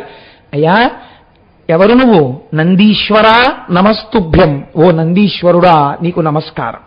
సాంబానందప్రదాయక స అంబ, అంబతో కూడినటువంటి శంకరుడి వలన మాయందు ప్రవర్తించవలసినటువంటి ఆనందమునకు కారణభూతుడమైనటువంటి వాడివి. మహాదేవస్య సేవార్థం, నేను మహాదేవుని యొక్క సేవ చేసుకోవాలని లోపలికి వెళ్ళాలనుకుంటున్నాను. అలా నేను సేవ చేసుకోవడానికి అనుజ్ఞాం దాతుమర్హసి, నాకు నీవు అనుజ్ఞను ఇయ్యవలసినది అని చెప్పి మీరు లోపలికెళ్ళి పూజ చేసుకోవాలంటే గోత్రనామాలతో ఇవ్వాలి తప్ప మీరు నందీశ్వరుని యొక్క అనుమతి లేకుండా శివాలయంలో పూజ చేయరాదు. ఈ నందీశ్వరుడు మీరు చూడండి, 4 పాదములతో చక్కగా అలా పడుకుని ఉంటాడు. ఆవిడ సభలో ఉన్నారో లేరో కానీ చాలా సంతోషం శర్మ గారు. శివుడు గురించి చెప్పేటప్పటికీ సుబ్రహ్మణ్యుడు వస్తుంటాడులా ఉంది. మనం ఈ సభలో ఉన్నారో లేరో నాకు తెలియదు అసలు. లేకపోతే ఆవిడ ఒకసారి మైక్ దగ్గరికి పిలిచి పాడమన్నారు. రాజీ గారు ఉన్నారేంటి ఎక్కడైనా? లేపాక్షి బసవయ్య లీచిరావయ్య కైలాస శిఖరిలా కదలిరావయ్య అని ఆ బసవయ్య ధర్మమునకు మారు పేరు. ఆ లేపాక్షిలో ఉండేటటువంటి బసవయ్య అంత అందంగా ఉంటాడు. ఆయన 4 పాదములతో పడుకుని ఉంటాడు. ఆ 4 పాదములు ఏమిటో తెలుసా అండి? అది ధర్మము. ఆ ధర్మము మీదనే భగవంతుడైనటువంటి శివుడు అధిరోహించి ఉంటాడు. మీకు ధర్మమే సమస్తమును తీరుస్తుంది. ధర్మమే సమస్తమునకు ఆలవాలమవుతుంది. ఆ ధర్మమే నందీశ్వరుడి యొక్క 4 పాదములుగా ఉంటుంది. ఆ 4 పాదములు ఏమిటో తెలుసా అండి? మీకు కనపడేటటువంటి డెక్కలు అవే సత్యము, శౌచము, తపస్సు, దయ. మీరు ప్రతిరోజు నందీశ్వరుడి యొక్క వృషణాల్ని పట్టుకుని ఆయన శృంగముల మధ్యలోంచి చూడడం మీకు అలవాటైతే మీకు తెలియకుండా ఈ 4 గుణాల్లో కొన్ని గుణాలు మీ యందు ప్రసరిస్తాయి. కనుక ఏమవుతుంది అంటే ఈ 4 పాదముల చేత నందీశ్వరుడు ధర్మమే తానై ఉన్నాడు. నాకు వచ్చే ముందు పరమాచార్య స్వామి వారి నైషధంలో ఒక గొప్ప శ్లోకం ఉంది. ఆ భోజ మహారాజు గారు చెంపూ రామాయణంలో చెప్తారు. ఎంత అందమైన శ్లోకం! ఆ చెంపూ రామాయణం కూడా ఎప్పుడు వచ్చిందనుకుంటున్నారు? భోజరాజు గారు నిష్కారణంగా కాళిదాసు గారి దగ్గరికి వెళ్ళి అబద్ధం చెప్పారు. భోజరాజు చచ్చిపోయి వాళ్ళకి 11 రోజులైందని. ఆ మాట వినగానే కాళిదాసు గారికి ఈ మాట చెప్పగానే కాళిదాసు గారు నిజంగా భోజరాజు గారు చచ్చిపోయారనుకుని శ్లోకం చెప్పారు. చెప్పేటప్పటికీ భోజరాజు గారు నిజంగా చనిపోయారు. ఆయన మాట సత్యమైపోతుంది. ఆయన చనిపోయేటప్పటికి నిజంగా భోజరాజు చనిపోయాడు, ఇప్పుడే నా దగ్గరికి వచ్చి చెప్పడం వల్లే చచ్చిపోయాడు నేను అనడం వల్ల అని తెలుసుకుని కాళిదాసు గారు ఏడ్చాడు. ఏడిస్తే సరస్వతీదేవి ప్రత్యక్షమైంది. నీ ఏడుపు నేను చూడలేను, నా స్వరూపమే నువ్వు. ఎప్పుడైనా భోజ కాళిదాసులు విందురుగానే అయ్య బాబోయ్ ఏమి చరిత్రోది. కాబట్టి ఇప్పుడు నేను నీకు ఒక వరం ఇస్తున్నాను, మీరు కొన్ని గంటలు మాత్రం బ్రతికుంటారు. మీ ఇద్దరు ఏం మాట్లాడుకుంటారో మాట్లాడేసుకోండి. మాట్లాడేసుకున్న తర్వాత ఇద్దరు ఏకకాలమనందు శరీరాలు వదిలిపెట్టేదురుగానంది. వాళ్ళిద్దరూ బతికారు. ఆయన భోజరాజు బతికాడు. బతికిన తర్వాత ఏం మాట్లాడుకుందాం అంటే ఈశ్వరుడు ఇచ్చిన ఈ కాసేపు ఇంకోటి మాట్లాడుకోవద్దు, ధర్మమునకు ఆలవాలమైన రామాయణమే మళ్ళీ మాట్లాడుకుందామని వాళ్ళిద్దరూ రామాయణం మాట్లాడుకున్నారు. ఆ మాట్లాడుకున్న రామాయణానికే చెంపూ రామాయణం అని పేరు, భోజరాజకృతం. అందులో ఆ చెంపూ రామాయణంలో భోజరాజు గారు అంటారు ఒక చోట, ఉచ్చైర్గతిర్జగతి సిద్ధ్యతి ధర్మతశ్చేత్ తస్య ప్రమాచా వచనై కృతకేతరశ్చేత్ తేషాం ప్రకాశన దశా చ మహీసురైశ్చేత్ తానంతరేణ నిపతేత్ కన ప్రమాణాః అంటారు. వేదము మనకి ప్రమాణమై ఉన్నది. ఈ ప్రమాణమైనటువంటి వేదము మనకి దేని గురించి మాట్లాడుతున్నది? ధర్మము గురించి మాట్లాడుతోంది. ఈ వేదాంతర్గతమైనటువంటి ధర్మము ఎవరి చేత చెప్పబడుచున్నది? ఎవరు వేదము చదువుకున్నారో ఆ వేదము చదువుకున్నటువంటి వాళ్ళు ఆ వేదమంత్రాల్ని పైకి చదవడం లోక కళ్యాణము కొరకు మాత్రమే చదువుచున్నారు. వేదము యొక్క ప్రయోజనం అదే. కాబట్టి గురుముఖతః అది అందడానికి కారణమేమి? ప్రవహించి వెళ్ళేటటువంటి నది ఎలా ఏ ప్రయోజనము కోరక లోకం కోసం అని దాహం తీరుస్తుందో అలా వేదము నేర్చుకున్నవాడు వేదమంత్రముల చేత దేవతల యొక్క అనుగ్రహాన్ని లోకమునకు ప్రసరింపచేస్తాడు. కాబట్టి ధర్మమనేటటువంటిది ప్రవర్తించాలంటే వేదము తెలిసి ఉండాలి. ఆ వేదము చదువుకున్న వాళ్ళు వేదమంత్రముల రూపంలో ధర్మాన్ని ప్రకాశింపచేయబట్టి కదా మనం అందరం ఇవాళ నిజంగా ఇన్ని ప్రయోజనాల్ని పొందగలుగుతున్నాం. ఏమి ధర్మం ఏమి వేదం అని చెప్పి కాళిదాసు గారు భోజరాజు గారు పొంగిపోయారు ఆ వేదం గురించి ధర్మం గురించి. ఆ ధర్మం గురించే పరవశించిపోతూ ఒక మాట అంటాడు, ఆ వేదం చాలా కష్టపడి గురుముఖతః నేర్చుకున్నటువంటి మహాపండితులైన వారు ఉన్నారే, వారు శ్వాస బిగపట్టి వారు చక్కటి స్వరంతో ఆ వేదమంత్రాన్ని చెప్తుంటే ఆ మంత్రాన్ని వింటున్నప్పుడు లోకమునకంతటికీ ఎంత ఆనందం కలుగుతోందయ్యా. ఇలా ఆనందం కలగడానికి ఆ వేదమంత్రముల యొక్క శక్తి చేత దేవతల్ని తెచ్చి కూర్చోపెడుతున్నటువంటి వాళ్ళు సర్వకాలములయందు నమస్కారమునకు అర్హులు అంటున్నాడు భోజరాజు. కాబట్టి చూడండి, ఉచ్చైర్గతిర్జగతి సిద్ధ్యతి ధర్మతశ్చేత్.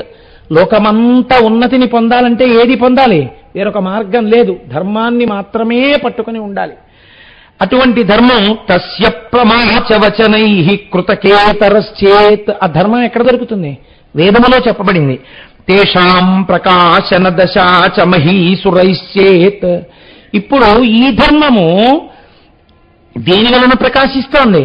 గురుముఖతః నేర్చుకున్నటువంటి ఆ వేదం నేర్చుకుని గురువుల్ని స్మరించి మహానుభావులు మాకు నేర్పారు.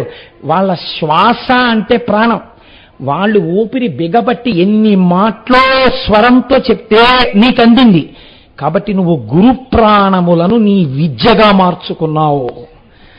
గురువు ప్రాణములను హరించావు నువ్వు విద్య నేర్చుకోవడానికి. ఆయన శ్వాస దీర్ఘంగా పీల్చడంలో గబగబా పీల్చడంలో శ్వాసల మీద ఆధారపడిన ఆయన ఆయుర్దాయం ఆయన ఆరోగ్యం హరించిపోయింది. ఆయన హరించిపోతే నువ్వు దీపంగా వెలుగుతున్నావు. ఇప్పుడు నువ్వే చెయ్యాలి. తేషాం ప్రకాశన దశా చమహీసురైశ్చేత్. నువ్వు ఈ భూమి యందు సురుడవై లోకమునకు దేవతవై, అందుకే బ్రాహ్మణుణ్ణి ద్విజుడు భూసురుడని పిలుస్తారు, భూమి యందు దేవత అని. ఆ ధర్మం మీకు చెప్తాడు కాబట్టి వేదాంతర్గతంగా ఉన్న ధర్మాన్ని. తానంతరేణ నిపతే తన ప్రణామ. అటువంటి వేద పండితులు ఎవరన్నారో అటువంటి వారు వేదాంతర్గతమైనటువంటి ఆ ధర్మమును పలుకుతున్నప్పుడు నేను వారికి 2 చేతులెత్తి నమస్కరించుచున్నాను. నా దృష్టిలో ఆ వేదము కదిలి వెళ్ళిపోతున్నటువంటి ఈశ్వరుడి ముందున్న వృషభమే అని మహానుభావుడు చెంపు రామాయణంలో భోజరాజు గారు స్తోత్రం చేశారండి. నిజంగా ఎటువంటి శ్లోకాలో చూడండి ఆ చెంపు రామాయణంలో.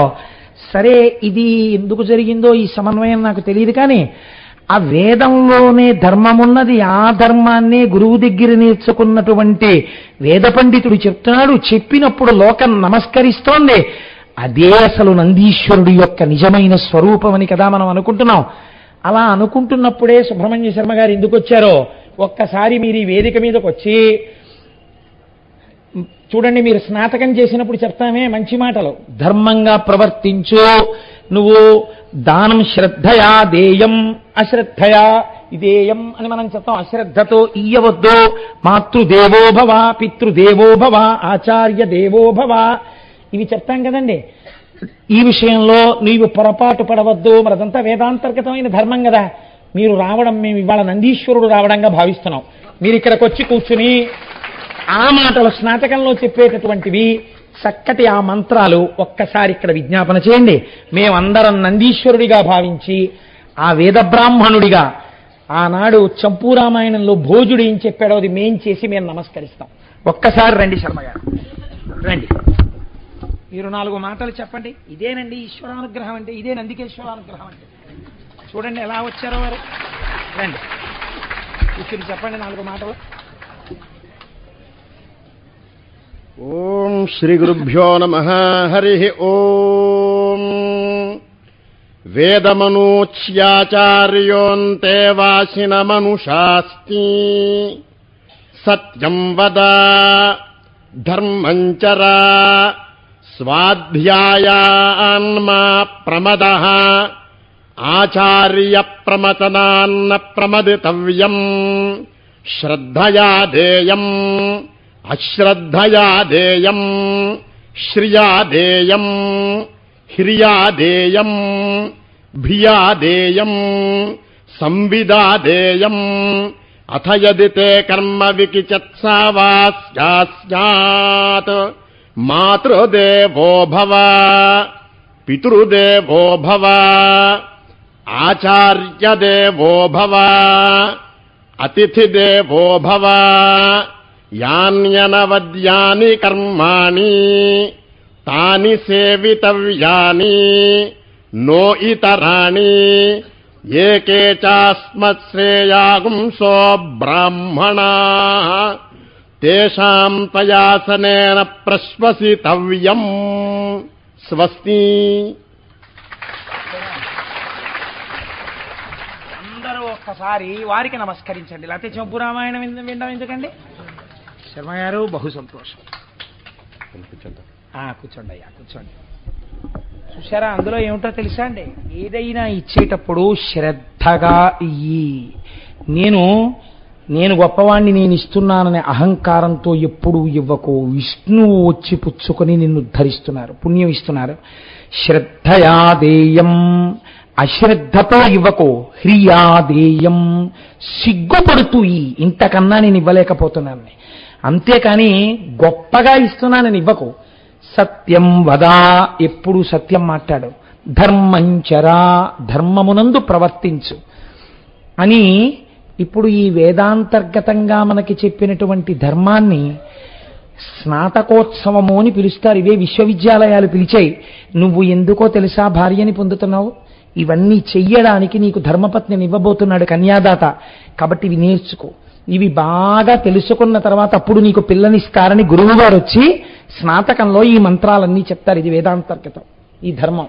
కాబట్టి చూడండి, చెంపూరామాయణంలో ఇదే మహానుభావుడు భోజుడు శరీరం వదిలిపెట్టే ముందు చెప్పాడు, అటువంటి వారున్నారే ఆ వేదములో ఉన్న ధర్మములను గురువుల వలన నేర్చుకుని తమ శ్వాస పాడైపోతోందని చూసుకోకుండా వృద్ధాప్యంలో కూడా ఇంకా మడి కట్టుకుని, నేను ఎందరినో చూశానండి, చేతులు ఇల్లు వణికిపోతుంటాయి, కొన్ని వేళ్ళు ఇలా అయిపోయి ఉంటాయి, ఇలా ఇలా ఇలా అయిపోతూ మడి కట్టుకుని పీఠం మీద కూర్చుని ఎంతో కష్టపడ స్వరం మాత్రం తప్పకుండా ఆ అంటూ ఆ స్వరం చెప్తూ శిష్యులకు విద్య నేర్పి తాము శరీరాలు చాలించేసి, చాలు నేను నలుగురికి వేదం చెప్పుకున్నానని తరించిపోయిన వారెందరున్నారో ఈ దేశంలో, ఆ వేద ప్రమాణాన్ని నిలబెట్టడానికి ఎంత తాపత్రయపడ్డారో అటువంటి వారున్నారే, వారికి నేను నమస్కరిస్తున్నానన్నాడు భోజుడు చెంపూరామాయణంలో. ఆ ధర్మమున్నదే వేదాంతర్గతమైన ధర్మము, అది ఏ పరమశివుడి ముందు వృషభ రూపంలో కూర్చునుంది, అవే దాని 4 డెక్కలు. కాబట్టి స్పృశించే ముందు ఎంత మర్యాదతో ఎంత గౌరవంతో ఆ నందీశ్వరుడి దర్శనం చేయాలో చూడండి. ఇవాళ శివాలయాల్లో పరిస్థితి చూస్తే నిజంగా బాధ కలుగుతుంది. ఆ చేతిలో పెట్టిన మారేడు దళాలు, ఆ చేతిలో పెట్టిన పువ్వులు అవన్నీ తీసుకొచ్చి వీళ్ళు పెడితే తప్ప తినడానికి లేక ఏడుస్తున్న వాళ్ళే ఆ నందీశ్వరుడు వీపు మీద పెట్టేస్తారు. అవి గాలికి అన్నీ వచ్చి నంది చుట్టూ పడిపోతాయి. శివ నిర్మాల్యాన్ని కానీ తొక్కినా దాటినా పూర్వజన్మలలో పుణ్యం నశించిపోతుంది. ఇప్పుడు ఏమవుతుంది, నందిని ముట్టుకుంటే తప్ప లోపలికి వెళ్ళకూడదు. ఇప్పుడు ఆ నందిని ముట్టుకుని దాటుదామంటే చుట్టూ నిర్మాల్యమే. అసలు శివాలయంలో దర్శనం చేసి నంది మీద పెట్టమని శైవాగమంలో ఎక్కడ నేను వినలేదు. అది ఎక్కడ పెట్టాలో ఎక్కడ చూపించాలో శైవాగమం వేరుగా చెప్పింది. మీరు చూడండి. కాబట్టి ఇప్పుడు ఈ నందీశ్వరుడు ఏం చేస్తూ ఉంటాడు, మీకు ఒక పాఠాన్ని నేర్పుతూ ఉంటాడు. ఏకకాలమునందు 2 పనులు మీకు నేర్పుతాడు. ఒకటి, నంది పృష్ఠభాగం లోకానికి ఇస్తాడు, నంది చూపు శంకరుడి మీద పెడతాడు. ఆయన ఎప్పుడూ శివుణ్ణే చూస్తూ ఉంటాడు. వెనకాతల పిడుగులు పడినా ఎవరొచ్చినా ఆయన మాత్రం తల ఇలా తిప్పడం, అలాగే చూస్తూ ఉంటాడు. నంది కదలాలంటే ఎవరు చెప్పాలో తెలుసా అండి? శివుడు చెప్పాలి, నువ్వు కొంచెం పక్కకి జరగని. అలా ఆయన చెప్తే నంది పక్కకి తొలగిపోయిన దేవాలయాలు చాలా ఉన్నాయి. ఆయననే చూస్తూ ఉంటాడు. అంటే ఇప్పుడు మీకు ఏమర్థం అవ్వాలి, లోకమునందు ఎప్పుడూ ఈశ్వరుణ్ణే చూడడం అలవాటు కావాలి. 2 మర్యాదలు నేర్చుకోమని చెప్తుంది శాస్త్రం. నీ వారి యందు మమకారమును విడిచిపెట్టు. ఇది కుదరదండి. అలా ఎలా కుదురుతుంది? మా వాళ్ళ యందు మమకారం ఉంటుంది, పోనో పంచి లోకమంతా నీ వాళ్ళన్న భావన పెంచుకో. అందరి యందు మమకారమును చూపించు, అందరినీ ప్రేమించడం నేర్చుకో. నేర్చుకుంటే నువ్వు లోకమునందు ఈశ్వరుణ్ణి చూడడం అలవాటు అవుతుంది.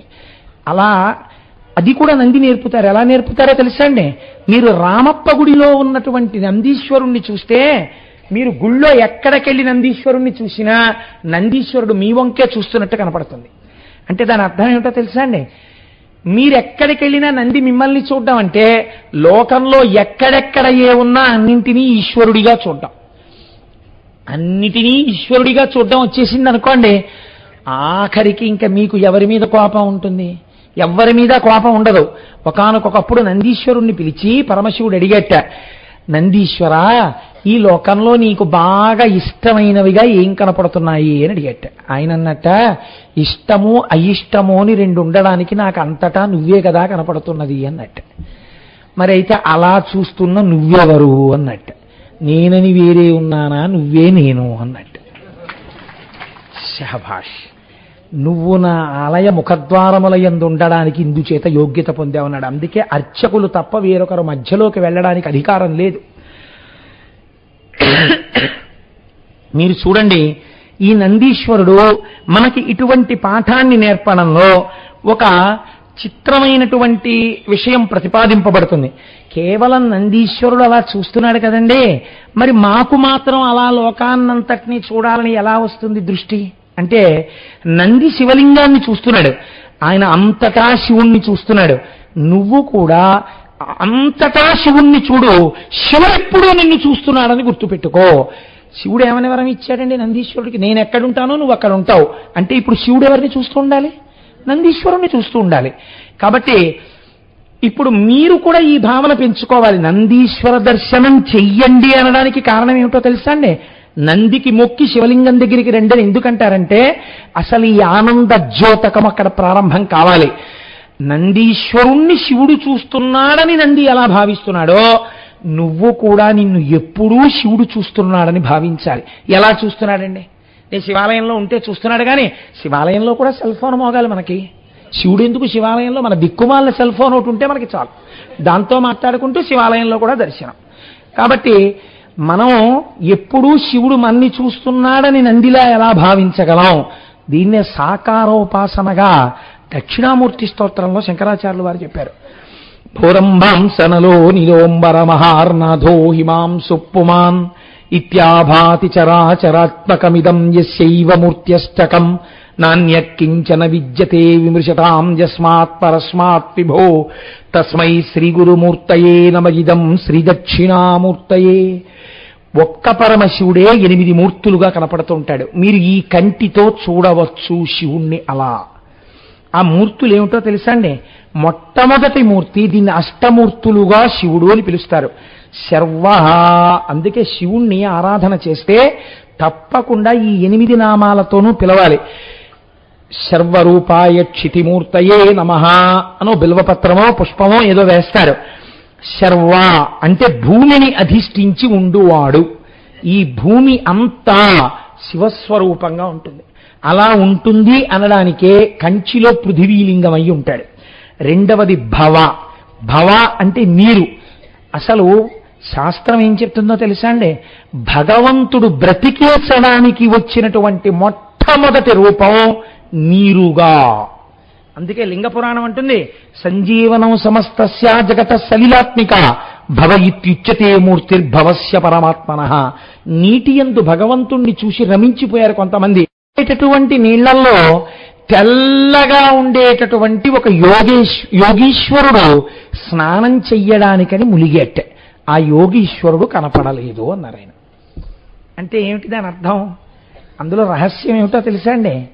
స్ఫటికము నిజ స్ఫటికమా కాదా పరీక్ష పెట్టవలసి వస్తే నీటిలో స్ఫటికాన్ని వేస్తే స్ఫటికము నీటిలో కనపడకూడదు. అంత తెల్లటిదైతే అది శుద్ధ స్ఫటికం అన్నమాట. ఇప్పుడు స్ఫటికమణి నిభం, అంత తెల్లటి స్వరూపం ఉన్నవాడు ఎవరు లోకంలో? శివుడు. కాబట్టి ఇప్పుడు ఆ శివుడు కంచిలో ఏ యోగి రూపంలో ఉన్నాడు? శంకరాచార్యులు వారు కైలాసం నుంచి తీసుకొచ్చిన యోగలింగంగా ఉన్నాడు.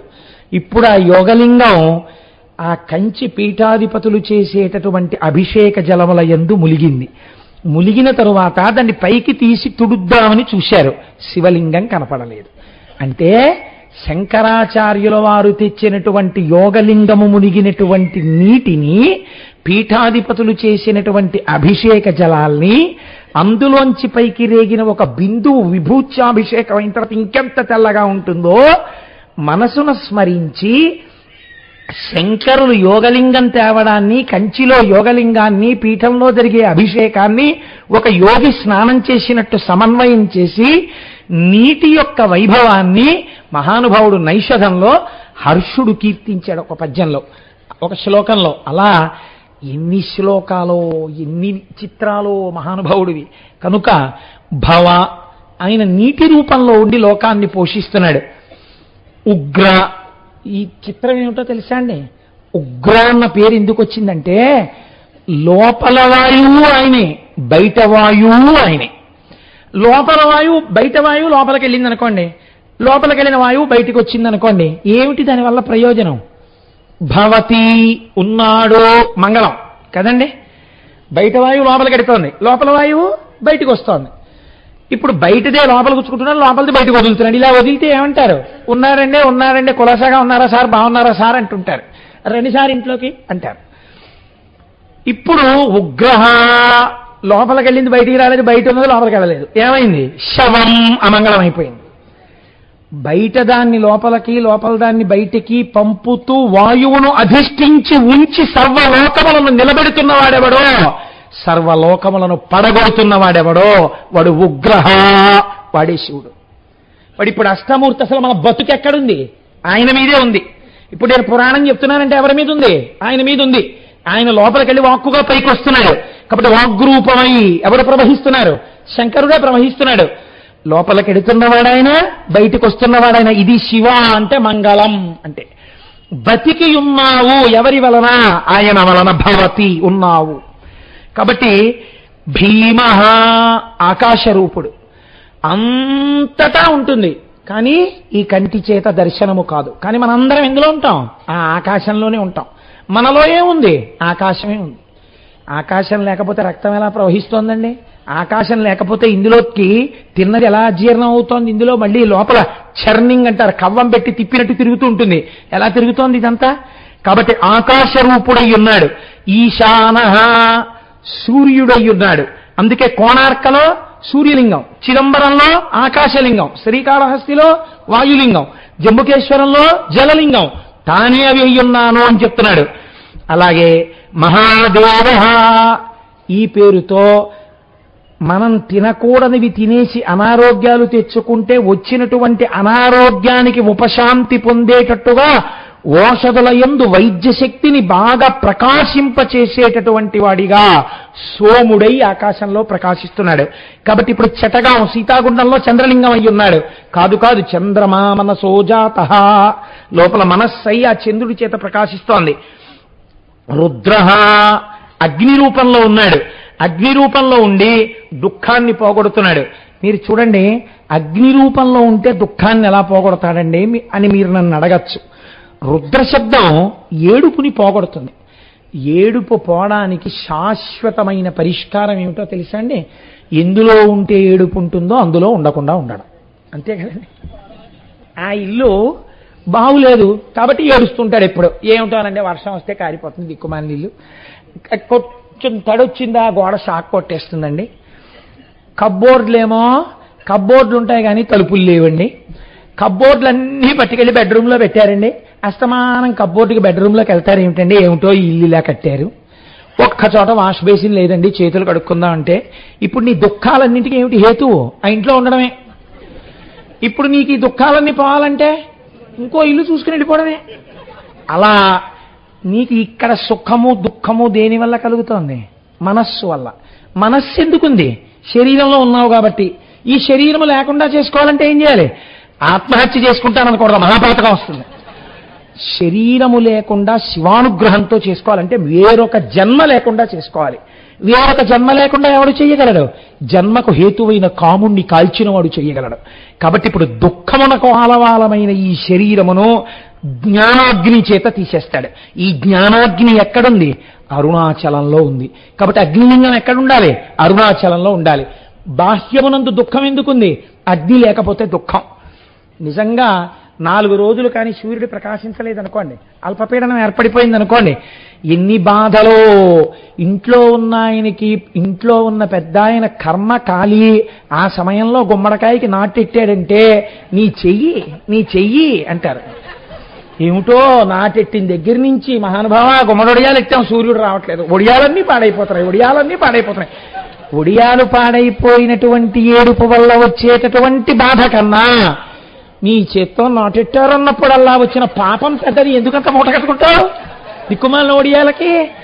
రామకృష్ణ పరమహంస ఒక విషయం చెప్తుండేవారు. ఎల్డర్ ద పంకిన్ కటర్ అంటుండేవారు. ఇంట్లో పెద్దరికం దేనికి అంటే ఆయనకి వయసు అయిపోయి ఉంటుంది. ఆయన ఒక్క నామం చెప్పడు, ఓ గుళ్ళోకి వెళ్ళడు, ఓ పూజ ఉండదు, ఓ పునస్కారం ఉండదు, ఏమీ ఉండదు. ఎందుకుంటాడు ఆయన అంటే ఎప్పుడైనా ఒడియాలు ఎడితే గుమ్మడికాయకి నాటెట్టడానికి పనికొస్తాడు ఆయన. ఎందుకంటే ఇంట్లో పెద్ద మొగాయన ఎవరున్నాడో ఆయన్ని పిలిచి నాటెట్టమంటారు. అందులో గుమ్మడికాయ తీసుకొచ్చి, పెద్ద ఆయన కదా చేతులు ఉడుకుతున్నా, ఇప్పుడు దాన్ని మీరేం గట్టిగా పెట్టేసేయకండి, ఏ కాలో తగ్గోసుకుంటారు, తిరగలేము హాస్పిటల్కి, అలా అనండి చాలు. అంటే ఇంతోటి గుమ్మడికాయ నాటెట్టడానికి తన పెద్దరికానికి మురిసిపోతాడు. కాబట్టి ఎందుకున్నాడు ఆయన ఇంట్లో అంటే గుమ్మడికాయకి నాటెట్టడానికి బతికున్నాడు అన్నాడు రామకృష్ణ పరమహంస మహానుభావుడు. ఎంత గొప్పగా చెప్పారో చూడండి. ఇవి పెద్దరికాలు. ఆరాధన చేత ఉపాసన చేత తెచ్చుకున్న పెద్దరికం కాదు. ఆ పెద్దరికం వయస్సుకు అలా గౌరవం ఇచ్చేస్తే చాలు. ఓ గుమ్మడికాయకి నాటెట్టిచ్చేస్తే వాడి జన్మధన్యం అయిపోయింది అనుకుంటాడు వాడు. కాబట్టి ఆ పెద్దరికం కాదుట, జ్ఞానాగ్ని చేత పెద్దరికం. అందుకే మీకు చిత్రం ఏమిటో తెలుసా అండి? జ్ఞానమును పొందిన మహాపురుషులందరూ కౌమారమును దాటకుండా ఉంటారు. అసలు సనక సనందనాదుల్ని మీరు చూడండి, అంతటి జ్ఞానులు, వాళ్ళు ఎప్పుడు బాలురలా తిరుగుతూ ఉంటారు. తప్ప వాళ్ళు వృద్ధులైపోయి ఉండరు. అసలు లోకమంతా నమస్కరించవలసిన వాళ్ళు ఎవరున్నారో వాళ్ళు కాలాన్ని దాటారు కాబట్టి ఎవరన్నా చెప్తారు.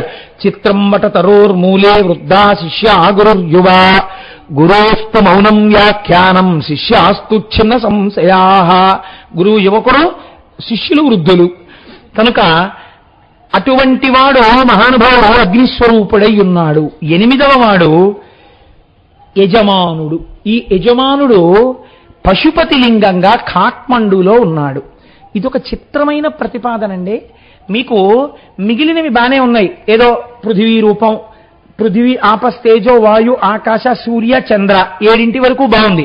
యజమానుడు కూడా లింగమేట. యజమానుడు అంటే నేను. ఇవన్నీ ఏం చెప్తున్నాను?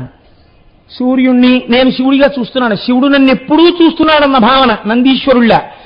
ఎప్పుడూ చూడ్డానికి ఎలా చూస్తాడు? సూర్యుడిగా చూస్తున్నాడు, చంద్రుడిగా చూస్తున్నాడు, పృథివిగా చూస్తున్నాడు, ఆ తర్వాత నీటిగా చూస్తున్నాడు, ఆకాశంగా చూస్తున్నాడు, అగ్నిగా చూస్తున్నాడు, ఇన్నిగా చూస్తున్నాడు.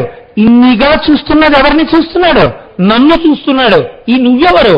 నువ్వు శివుడివే. ఇది నందికి శివుడికి అభేదం. కాబట్టి యజమాని ఎవరు? యజమాని కూడా శివుడే. కాబట్టి యజమాన లింగం ఎక్కడుంటుంది? ఖాట్మండులో పశుపతినాథ్. ఎప్పుడు పశుపతినాథ్? ఇది మీరు వేసుకోవలసిన ప్రశ్న. ఈ ప్రశ్న వేసుకోవడానికి శివలింగం దగ్గరికి వెళ్లే ముందు నందీశ్వరుడి దగ్గర ఆగు. ఈ ప్రశ్న ఏమిటి నువ్వు వేసుకోవలసింది? నేనెవరని ప్రశ్న వేసుకో. శివాలయానికి వెళ్ళినప్పుడల్లా ఒక్కసారి నేనెవరు. ఇది శంకరాచార్యులు వారు శివానంద లహరిలో ఎంత గంభీరంగా చెప్పారో తెలుసా అండి? స్మృతౌ శాస్త్రే వైద్యే శకున కవిత గానఫణితౌ పురాణే మంత్రే స్తుతి చతుర. మహానుభావా, నాకేమైనా స్మృతులు వచ్చా? మనుస్మృతి లాంటివి అవి రావు. ఎవరికి? శంకరాచార్యుల వారికి. శంకరాచార్యుల వారికి అంది శాస్త్రే, పోనీ నాకేమైనా శాస్త్రం వచ్చా? అది రాదు. వైద్యే, వైద్యం వచ్చా? అది రాదు. శకున కవిత గాన పండితవు, నాకేమైనా శకున శాస్త్రం తెలుసా? అది తెలియదు. గాన, పాటలు పాడడం వచ్చా? రాదు. కవిత, కవిత్వం చెప్పడం రాదు.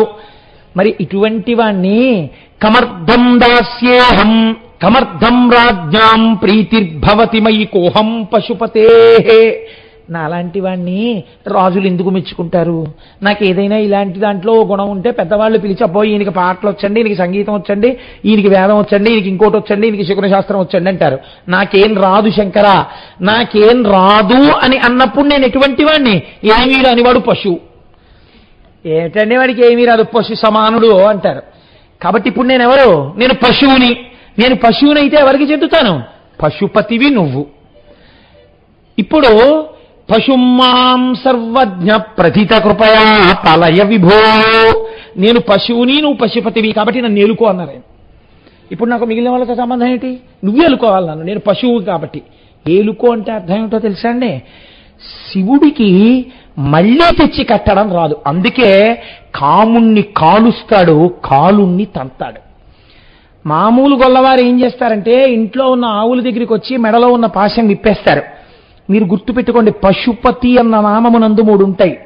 పశువు, పాశము, పశుపతి. పశువు జంతువు, పాశము మెడకి కట్టబడినది, ఒక గుంజకి కట్టబడినది. పశుపతి దాన్ని విప్పేవాడు. ఆయన వచ్చి మెడలో విప్పేస్తాడు, తనతో పాటు తీసుకుపోతాడు. సాయంకాలం తీసుకొస్తాడు, మళ్ళీ కట్టుకోయి దగ్గరికి తీసుకెళ్లి దాన్ని మెడలో కట్టేస్తాడు. శివుడికి కట్టడం రాదుట, విప్పడం వచ్చుట. ఆయన ఏం చేస్తాడో తెలుసా అండి? పశుమాం సర్వజ్ఞ, నీకన్నీ తెలుసు, నాకేం తెలియదు. ఈ వినయంతో వెళ్ళి, ఈ భక్తితో వెళ్ళి వృషభం దగ్గర నిలబడి నందీశ్వర దర్శనం చేసి నేనెవరిదో నాకు తెలియచెయ్యి శంకరా అని మీరు అడిగితే ఒక పశువుని తీసుకొచ్చి నందిగా మార్చినట్టు. అనగా పాశము విడిపోయినటువంటి పశువు ఇప్పుడు ఏం చేస్తోంది? ఈ వృషభానికి తాడు కట్టి గుంజ పెట్టి కట్టి చూపిస్తున్నారా మీరు? లేదు, అది అలా ఉంటుంది. కానీ ఇప్పుడు అది కదులుతోందా? కదలదు. అది ఎప్పుడు శివుణ్ణి చూస్తుంది. ఎందుకు దానికి కదలిక ఆగిపోయింది? ఎందుకు శివుణ్ణి చూస్తోంది? అది దేన్ని చూడాలో దాన్ని చూడడం దానికి అర్థమైంది.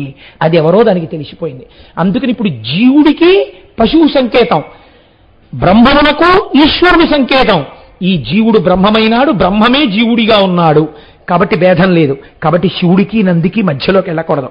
ఆయన ఎప్పుడు శివుణ్ణి చూసి ఆనందం పొందుతాడు. కాబట్టి నంది ఇక్కడే ఈ లోపల ఉన్నటువంటి స్ఫురత్ తెలుసుకుంటోందే ఒక వస్తువు, అది నేను. చాలా తేలిక భాషలో చెప్పాలంటే అది చూడదు, చూసినట్టు మీకు కనబడుతున్న వస్తువు చూడలేదన్నది చూడగలిగినది ఆ స్ఫురత్. అనగా మీరు చెప్పింది ఏమిటో అయోమయంగా ఉందండి అనుకోకండి. మీరు సాధారణంగా ఏదైనా చూశారనుకోండి, ఏమంటారు? ఏమంటే చూశారా? చూశాను. ఎలా చూశారు? చూస్తున్నానా కళ్ళతో, కళ్ళతో ఎటు చూస్తున్నానా అంటారు. ఇప్పుడు మీరు దేంతో చూస్తున్నానన్నప్పుడల్లా నేను చూస్తున్నానన్నది కన్ను చేత చూస్తున్నారు. ఈ కన్ను చూడలేకపోతోందని ఒకటి చూసింది. ఎవరు? నేను చాలా కాలం కళ్ళజోడు లేకుండానే చదివాను. ఒకానొక సమయంలో ఏమైనా చదువుతున్నా రాస్తున్నా నాకేదో అలికేసినట్టుండి నాకు సరిగ్గా కనపడనట్టుగా అనిపించింది. ప్రథమో దైవ్యోభిషక్, ఆ శివుడే వైద్యుడిగా ఉంటాడు. ఇందులో ఉన్న ఏ ఇంద్రియము యొక్క శక్తి ఎంత తగ్గడం వల్ల చూడలేకపోతోందో వాడు పసిగడతాడు. ఇప్పుడు ఆయన ఏం చేశాడు? దీని ముందో అద్దం పెట్టాడు. ఎటువంటి అద్దం పెట్టాలో అటువంటి అద్దం పెట్టాడు. ఇప్పుడు మళ్ళీ కనబడుతోంది. అలా నీ కన్ను చూడలేకపోతోంది, చదవలేకపోతోంది అని చూస్తున్నది ఎవరు? ఇప్పుడు నాకు చెప్పండి. మీ కన్ను చూసినప్పుడు చూసింది అన్నారండి, మీ ఆవిడ ప్రేమాత వంటి పోసిందో రోజున పండగ నాడు కళ్ళ నిండా కుక్కుడికాయ పులిసే. కాబట్టి ఇప్పుడు బయటికి వచ్చి కూర్చున్నారు. ఏమంటే ఎంత మంచి సీరియల్ వస్తుందో, మీకు ఇష్టమైన పాట వస్తుంది చూడండి అంది. ఏమి చూడండి, నా ప్రారంధం, 2 కళ్ళ నిండా చింతకాయ పులుసు, చూడలేకపోతున్నాను, కళ్ళు విప్పన్నాడు. కళ్ళు విప్పి నేను చూడలేకపోతున్నాను, కళ్ళు బాధపడుతున్నాయన్న విషయాన్ని చూస్తున్నది ఎవరు? ఏది బాధకి అతీతముగా ఉండి చూస్తుందో అది బాధని తెలుసుకుంటుంది కదండి. దానికి బాధ ఉంటే అదేం తెలుసుకుంటుంది? ఇక్కడ నిప్పెడుతోందని తెలుసుకోవాలంటే అది ఎప్పుడూ నిప్పి పొందనిది ఏదుందో అది సాక్షిగా నిప్పెడుతున్న దాన్ని చూస్తుంది. ఇది పెరుగుతోంది అని తెలుసుకోవాలంటే తరగడం తెలియనిది పెరుగుతున్న దాన్ని తెలుసుకుంటుంది. ఈ జుత్తు తెల్లబడిపోతోందని తెలుసుకోవాలంటే తెలుపు నలుపులకు అతీతమైంది మారుతున్న రంగుని తెలుసుకుంటుంది. అది సాక్షి, అది స్ఫురత్, అది తెలుసుకుంటోంది. ఆ తెలుసుకుంటున్నది స్కానింగులకు, కెమెరాలకు, టీవీ సెట్లకు, డాక్టర్లకు కూడా అందదు. ఆ తెలుసుకుంటున్నదేదో అది ఆత్మ, అది ఇక్కడున్నది. అది నీవయ్యున్నావు, తత్వం అసి. ఇప్పటి వరకు ఇది నేను, అది వేరన్నది అదే నీవయ్యున్నావు. ఈ జ్ఞానము కలిగింది. కలగగానే పశువునకు పశుపతికి అభేదం, తాడు తెగిపోయింది. పాశం విప్పేశాడంతే. ఆయన విప్పేగానే ఏమైపోయింది? పశువు పశుపతి ఏకమైపోయారు. ఈ సత్యము ఎరుకలోకి రావాలి గురుబోధ వల్ల. ఈ సత్యము చెప్పిన వాడెవరో బాగా నాటుకుంది, అంతే, అయిపోయిందంతే. వాడి జీవితం జ్ఞానాదేవత కైవల్యం, ఇక్కడే ఇప్పుడే మోక్షాన్ని పొందేశాడు. ఇదెంత చిత్రంగా ఉంటుంది. రామకృష్ణ పరమహంస ఒక విషయం చెప్తుండేవారు. ఒక పెద్ద పులిని సింహం తరిమింది, నిండు గర్భిణి. అది పరిగెత్తి ఒక ఏట్లో దాటబోయి ఆ ఏటిలో పడి మరణించింది. బలవంతముగా ప్రసవమైపోవడంలో పుట్టిన పిల్లల్లో కొన్ని చచ్చిపోయి ఒక్క పిల్ల కొట్టుకెళ్ళి దూరంగా అరణ్యంలో ఓ నీటి ఒడ్డున చేరింది. అక్కడ మేకల మంద తిరుగుతోంది. ఇంత చిన్ని పులి పిల్ల. ఆ మేకల మందలు రోజు ఫోటోల్లో పడుతుంటుంది కదా, కోతికి పాలిచ్చినావు ఇలాగా. వాటికి ఏదో దయగలిగింది, పాలిచ్చాయి. ఇది పెరిగి పెద్దదైంది. దానికి తెలియదు నేను పులినని. అది మేకలన్నీ గడ్డి తింటున్నాయి, పులి కూడా గడ్డి తింటోంది. ఇప్పుడు ఈ మేకల మధ్యలో పులి వాటితో పాటే తిరుగుతుంటుంది. అవి వెళ్ళిపోతుంటుంది, అవి పరిగెడతాయి, ఇది పరిగెడుతుంది. ఒకనొకనాడు ఒక పెద్ద పులి కొండ శిఖరం మీద కూర్చుని చూసింది.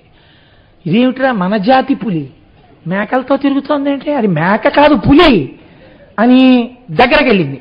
మేకలన్నీ పరిగెడుతున్నాయి, పులి పరిగెడుతోంది. ఎందుకని? దానికి మేకనని దాని ఆలోచన. పరిగెడుతోంది, చంపేస్తుంది పులిని, మేకలు పరిగెడుతున్నాయి, దానికి అదే భావన పరిగెడుతోంది. ఈ పులి వచ్చి మేకలను వదిలేసి దీన్ని అట్టుకుంది. అమ్మో నన్ను చంపేక నీ మొహం వేస్తా, నిన్ను చంపడం కాదు, నువ్వు పులి అంది.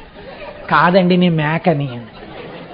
నువ్వు మేకవేమిటే, నువ్వు పులివి, నీకు నాకు భేదం లేదు అంది పులి. అయ్యా అలా అనకండి, మీరు ఎలాగో చంపేస్తారు, మళ్ళీ ఈ పరాచికారు కూడా ఏంటండి నాతో అని. సరే రా నీకు చూపిస్తానని ఒక నీటి ఒడ్డుకు తీసుకెళ్ళింది. చూడు నీళ్లలో నీడ ఎలా ఉన్నావు. నిజమేనండో, మీకున్న చారలే నాకు ఉన్నాయి, మీకున్న కూరలే నాకు ఉన్నాయి, మీకున్న మీసాలే నాకు ఉన్నాయి, మీకున్న పంజాలే నాకు ఉన్నాయి. ఏది నేను అరుస్తాను అలా అరిచింది. చూడు ఇప్పుడు నేను పరిగెత్తుకెళ్ళి మేకను పట్టుకుంటాను, అలా పట్టుకో నువ్వు కూడా అంతే. ఇప్పటి వరకు మేకల్లో మేక, నేను పులిని అని తెలియగానే ఇంకా మేక ఉందా? పులి అయిపోయింది. ఇప్పటి వరకు నువ్వు జీవుడు అనుకున్నావు, నీకు సత్యం తెలిసింది, పాశం పోయింది, నువ్వు పశుపతి అయిపోయావు, నువ్వే ఈశ్వరుడు అయిపోయావు. ఇదే తత్వమసి, ఇదే మహావాక్యం. ఈ మహావాక్యమును ఆవిష్కరించి నిన్ను శివుడను చేస్తున్నాడు ఆయన. ఇక్కడే ఇప్పుడే నువ్వు శివుడిగా నిలబడిపోతున్నావు ఆ జ్ఞానము చేత. అలాంటి దర్శనాన్ని మీకు అనుగ్రహించడానికే ఈ జ్ఞానమును ప్రచోదనం చేసేవాడు నందీశ్వరుడు. దీన్ని అనుగ్రహంగా మీరు తెచ్చుకోవాలి. ఎలా తెచ్చుకోవాలి అంటే మహానుభావుడు ఈ నందీశ్వరుడే. చిత్రం ఏమిటో తెలుసా అండి, భక్తితో జ్ఞానమునకు వెళ్ళాలి. అందుకే నందీశ్వరుడు ఆశ్చర్యం ఏమిటంటే మన ఆంధ్రదేశానికి వచ్చి నంది మండలము అని ఒక ప్రాంతం, అక్కడ నవనందులుగా తపస్సు చేశాడు. అవే నంది, నాగనంది, శివనంది, కృష్ణనంది, మహానంది, గరుడనంది, గణేశనంది, సోమనంది, భానునంది, 9 నందులుగా నవనందులుగా నంది మండలంలో తపస్సు చేశాడు. అందుకే ప్రతి నంది తపస్సు చేసిన చోట ఓ శివలింగం ఉంటుంది. ఆయనకి నంది విద్య అని పేరు. అయ్యవారి అనుగ్రహం ఎంత పొందాడో అయ్యవారి రూపమైన అమ్మవారి అనుగ్రహం కూడా అంతే పొందాడు. రేపు మహాశివరాత్రి నాడు మీకు ఇచ్చే మూర్తిని చూద్దురు గాని ఆశ్చర్యపోతారు. ఆ పంచసామ్యములు ఏమిటో రేపు చెప్తాను, చూద్దురు గాని అసలు ఆ మూర్తిని కొంతసేపు మీరు అలా చూడాలి. అటువంటి మూర్తిని మీకు ఇవ్వబోతున్నాం. కాబట్టి ఇప్పుడు మహానుభావుడు నంది విద్య, అయ్యవారి అనుగ్రహం పొందినవాడు అమ్మవారి అనుగ్రహం పొందేసినట్టే. అమ్మవారు తన యొక్క విద్యా రహస్యాన్నంతటినీ నందికి చెప్పింది, నంది లోకమునకు చెప్పాడు. అమ్మవారి శ్రీ విద్య నందీశ్వరుడి ద్వారా వచ్చింది. అందుకే నంది విద్యా నటేశ్వరి అని లలితా సహస్రనామ స్తోత్రంలో ఆయనకు ఒక మాట. నందీశ్వరుడి యొక్క ప్రజ్ఞ ఎంత గొప్పదో తెలుసా అండి. ఇప్పటికీ కూడా మనకి చరనంది అని ఉంటుంది. స్థిరనంది అంటే కదలదు, చరనంది అంటే కదులుతుంది. శివాలయాల్లో పూర్వం 2 నందులు పెట్టేవారు, ఒకటి స్థిరనంది, ఒకటి చరనంది. చరనంది ఎందుకో తెలుసా అండి, పూర్వం అంత తొందరగా వెళ్ళడానికి వైద్యులు దొరికేవారు కాదు. ప్రథమో దైవ్యోభిషక్, శివుడే మొదటి వైద్యుడు. ఆ చుట్టుపక్కల ప్రాంతాల్లో ఎవరికైనా గర్భం ప్రసవం అవక కొట్టుకుంటూ బిడ్డ అడ్డం తిరిగితే వాళ్ళని తీసుకెళ్లడం కుదరకపోతే తల్లి బిడ్డ బతకాలంటే వైద్యుడి యొక్క దృష్టి పడాలి. అంతరాలయంలోంచి అది కుదరదు కనుక చరనందికి శివుడికి అభేదం కనుక నంది తిరిగితే శివుడు తిరిగినట్టు. కాబట్టి గబగబా శివాలయానికి వచ్చి ముఖమంటపం తలుపులు తీయించి చరనందిని ఎటువైపు ఆవిడ ఇబ్బంది పడుతోందో అటువైపు చరనందిని తిప్పేవారు. చరనందిని తిప్పేటప్పటికే ఆ ప్రసవానికి బాధపడుతున్న ఆవిడ ఏ దిక్కునుందో అటువైపుకు తిప్పగానే ఆవిడికి చాలా సులువుగా ప్రసవం అయిపోయేది. అందుకే చరణంది ఉండేది పూర్వం శివాలయాల్లో. చిన్న నందోటి ఉంటుంది, అది కదులుతుంది, దాన్ని చరణంది అంటారు. అంతటి మహానుభావుడు ఈ లోకాన్ని రక్షించాడు. మీకు నేను ఇక్కడ ఒక్క మాట చెప్తాను, మీరు శ్రద్ధాళువులై ఆలకించండి. దీన్ని విడదీసేస్తే దాని ప్రయోజనం రాదు మీకు. ఒకానొకప్పుడు చిదంబర క్షేత్రంలో యజ్ఞదత్తనుడు అనబడేటటువంటి బ్రాహ్మణుడు ఉండేవాడు. ఆయనకి విచార శర్మ అనబడేటటువంటి కొడుకు. ఆ కొడుకు వేదం నేర్చుకున్నాడు.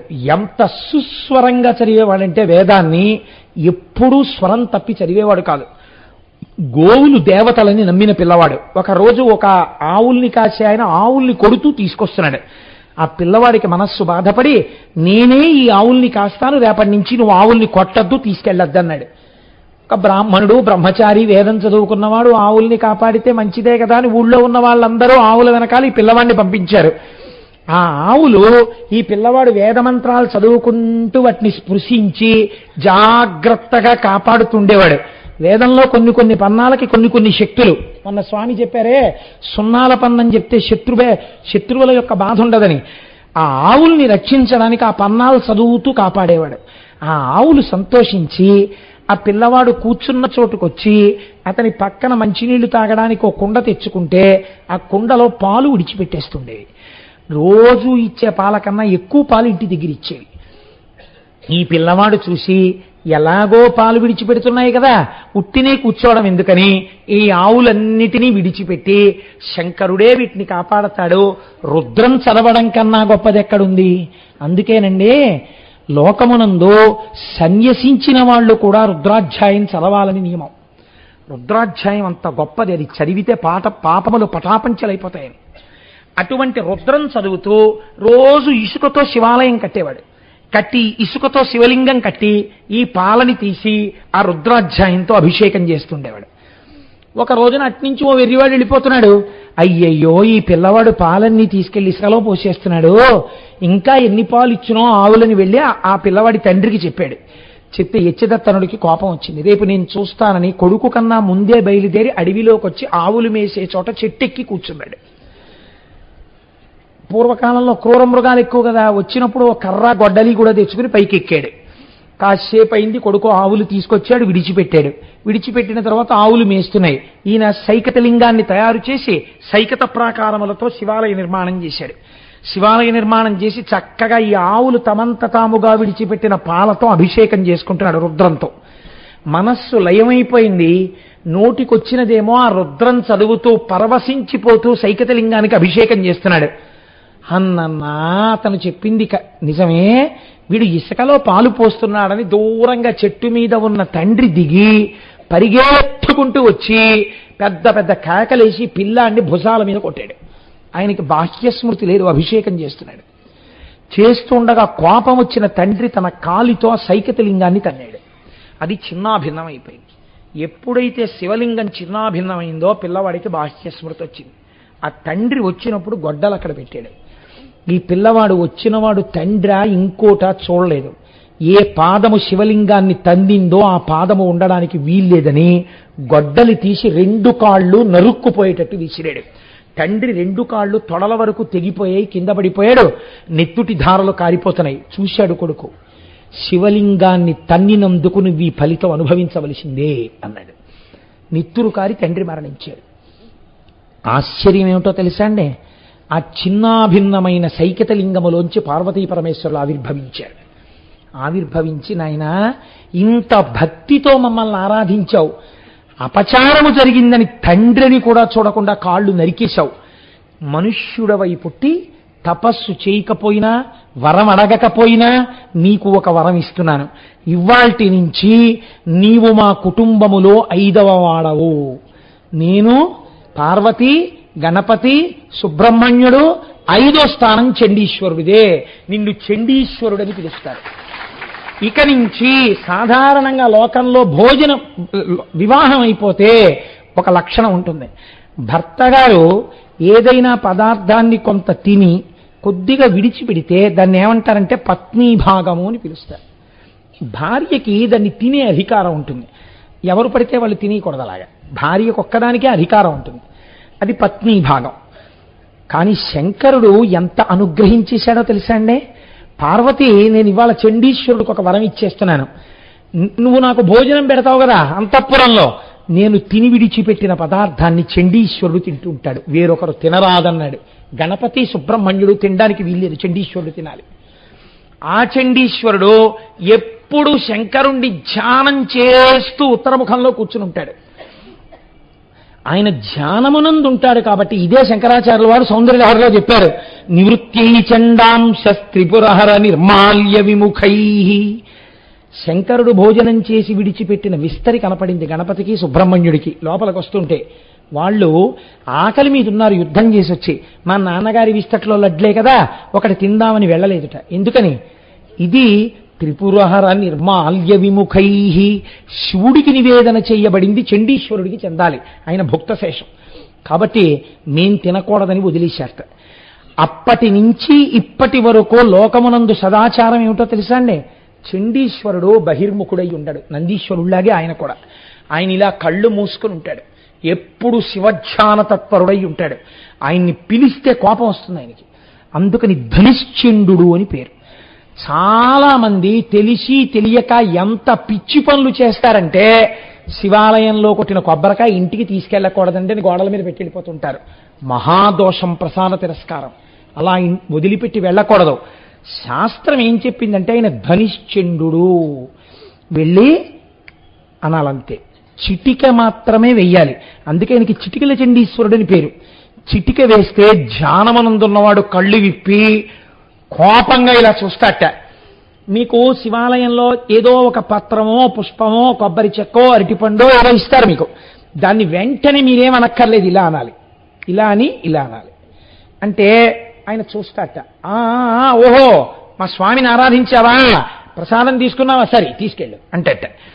ఆయనకి చూపించిన తర్వాత పూర్ణాధికారం మీరు తీసుకెళ్ళచ్చు. ఎందుకంటే లోపల శివుడికో ముక్కు ఉండిపోయింది, మీరు ఇచ్చిన దాంట్లో కొంత ఉండిపోయింది. అది తిన్న దాంట్లో శేషం చండీశ్వరుడికి వెళ్తుంది. మీకు ఇచ్చినది ప్రసాద రూపము. మీరు గుడి యందు విడిచిపెట్టి వెళ్ళిపోతే మీ కోరిక తీరదు. ప్రసాదం అనుగ్రహం. అందుకే ప్రసాదం వదిలేస్తే సత్యనారాయణ స్వామి బ్రతకథలో పడవ మునిగిపోయింది. ఆయన శాడిస్తే ఏంటి పడవలు ముంచేయడానికి. ఈశ్వరానుగ్రహం వద్దన్న వాడికి సుఖం ఎక్కడి నుంచి వస్తుంది? మళ్ళీ తెలుసుకుని ప్రసాదం తింటే పడవ పైకి లేచింది అంటే ఏమిటి? ఈశ్వరానుగ్రహాన్ని కోరుకోవాలి. నువ్వు ఎలా వదిలేస్తావు కొబ్బరి చెక్క? వదలకూడదు. నంది మీద పెట్టడం కాదు, చండీశ్వర స్థానమునందు విడిచిపెట్టాలి. అందుకని నివృత్యై చండాంశ త్రిపురహర నిర్మాల్య విముఖై. కొంతమంది నేను చూస్తూ ఉంటాను, అక్కడికి వెళ్ళి చాలా నిర్లక్ష్యంగా నిలబడి అసలు మెట్లెక్కరు, అటువైపు నుంచి తిరిగి వచ్చేసి అంటారు. నేను ఒకసారి అడిగాను, ఎందుకండి అలా కొడుతున్నారు అని అడిగాను. ఆయనకి చెవుడండి అన్నారు. ఓహో మీరు ప్రాజ్ఞులు, మీకు లేదు అవకారం ఎప్పుడో వచ్చి ఇలా కొట్టడానికి. శంకరుణ్ణి నమ్ముకొని అంత పక్కన కూర్చున్న వాడికి చెవుడు వచ్చింది. మీకు చెప్పుంటాడు ఎప్పుడు ఆయన పాపం. అందుకని మీరు తప్పట్లు కొడితే తప్ప ప్రారంధం ఆయనకి కళ్ళు విప్పడం. మీరు తప్పట్లు కొట్టోసారి ఇలా చూసి వెళ్ళిపోతే అబ్బాయి అంత దృష్టవంతుండిరా ఇవాళ నీ మొహం చూశాను ఆయన పొంగిపోతుంటాడు. నీకో బొట్టెట్టుకో ఓ విభూతి ఎట్టుకో, కానీ నీ మొహం చూసి ఆయన పొంగిపోవాలి. ఇది నీ ప్రవర్తన. దీనికి చండీశ్వరుడు నీకు ప్రసాదం ఇచ్చేయాలి, నీకు శివుడు ప్రసాదం ఇచ్చేయాలి. ఎందుకు ఇచ్చేయాలి? ప్రవర్తన తెలుసుకో, శైవాగమం తెలుసుకో, ఎలా నడువడి ఉండాలో తెలుసుకో. చిటిక మాత్రమే వెయ్యాలి చండీశ్వర స్థానం అనందు. తప్పట్లు కొట్టడం, ఆయనకి చెవుడు అనడం, నీకు తెలియకపోతే పేడాపోయేది, ఈ మాటలు కూడా ఎందుకు? కాబట్టి అంతటి పరమపావనమైన స్థితికి చేరినవాడు చండీశ్వరుడు. శివ కుటుంబానికి ఉన్న గొప్పతనం ఏమిటో తెలుసా అండి? కడుపున పుట్టిన వాళ్ళకన్నా ఆయన అనుగ్రహాన్ని పొందినటువంటి పైవాళ్ళు పెద్ద స్థానంలో ఉంటారు. అందుకే మీరు చూడండి, ద్రవిడ దేశమునందు పెద్ద పెద్ద శివాలయాల్లో ఊరిరిగింపు తీస్తే నందీశ్వరుడు వెళ్ళడు, నందిని తీసుకెళ్లరు. చరమూర్తుల యందు ఉత్సవమూర్తుల్లో ఎవరుంటారంటే చండీశ్వరుడు ఉంటాడు. పార్వతీ పరమేశ్వరుడు, గణపతి, సుబ్రహ్మణ్యుడు, చండీశ్వరుడు ఈ ఐదింటిని ఊరేగింపుగా తీసుకెళ్తారు. చండీశ్వరుడిది 5వ స్థానం ఇచ్చారు. అంతటి మహానుభావుడు శివుడు, అంతటి మహానుభావుడు చండీశ్వరుడు, అంతటి మహానుభావుడు నందీశ్వరుడు. ఒక్కసారి మనం శివాలయంలో ఇలా గడప దాటి లోపల అడుగు పెడితే అటువంటి మూర్తుల్ని దర్శనం చేసి శివలింగ దర్శనం చేసి అమ్మవారిని చూస్తాం. మన భాగ్యమే భాగ్యం. అందుకే శివాలయం, విష్ణు ఆలయం ఈ రెండూ లేని ఊరు పూర్వం ఉండేది కాదు. ఈ రెండూ ఉండి తీరాలి. అంతటి సౌభాగ్యవంతమైన దేశం మన దేశం. కాబట్టి ఇవాల్టి రోజున మనం చక్కగా విషయాల్ని తెలుసుకోగలిగాం.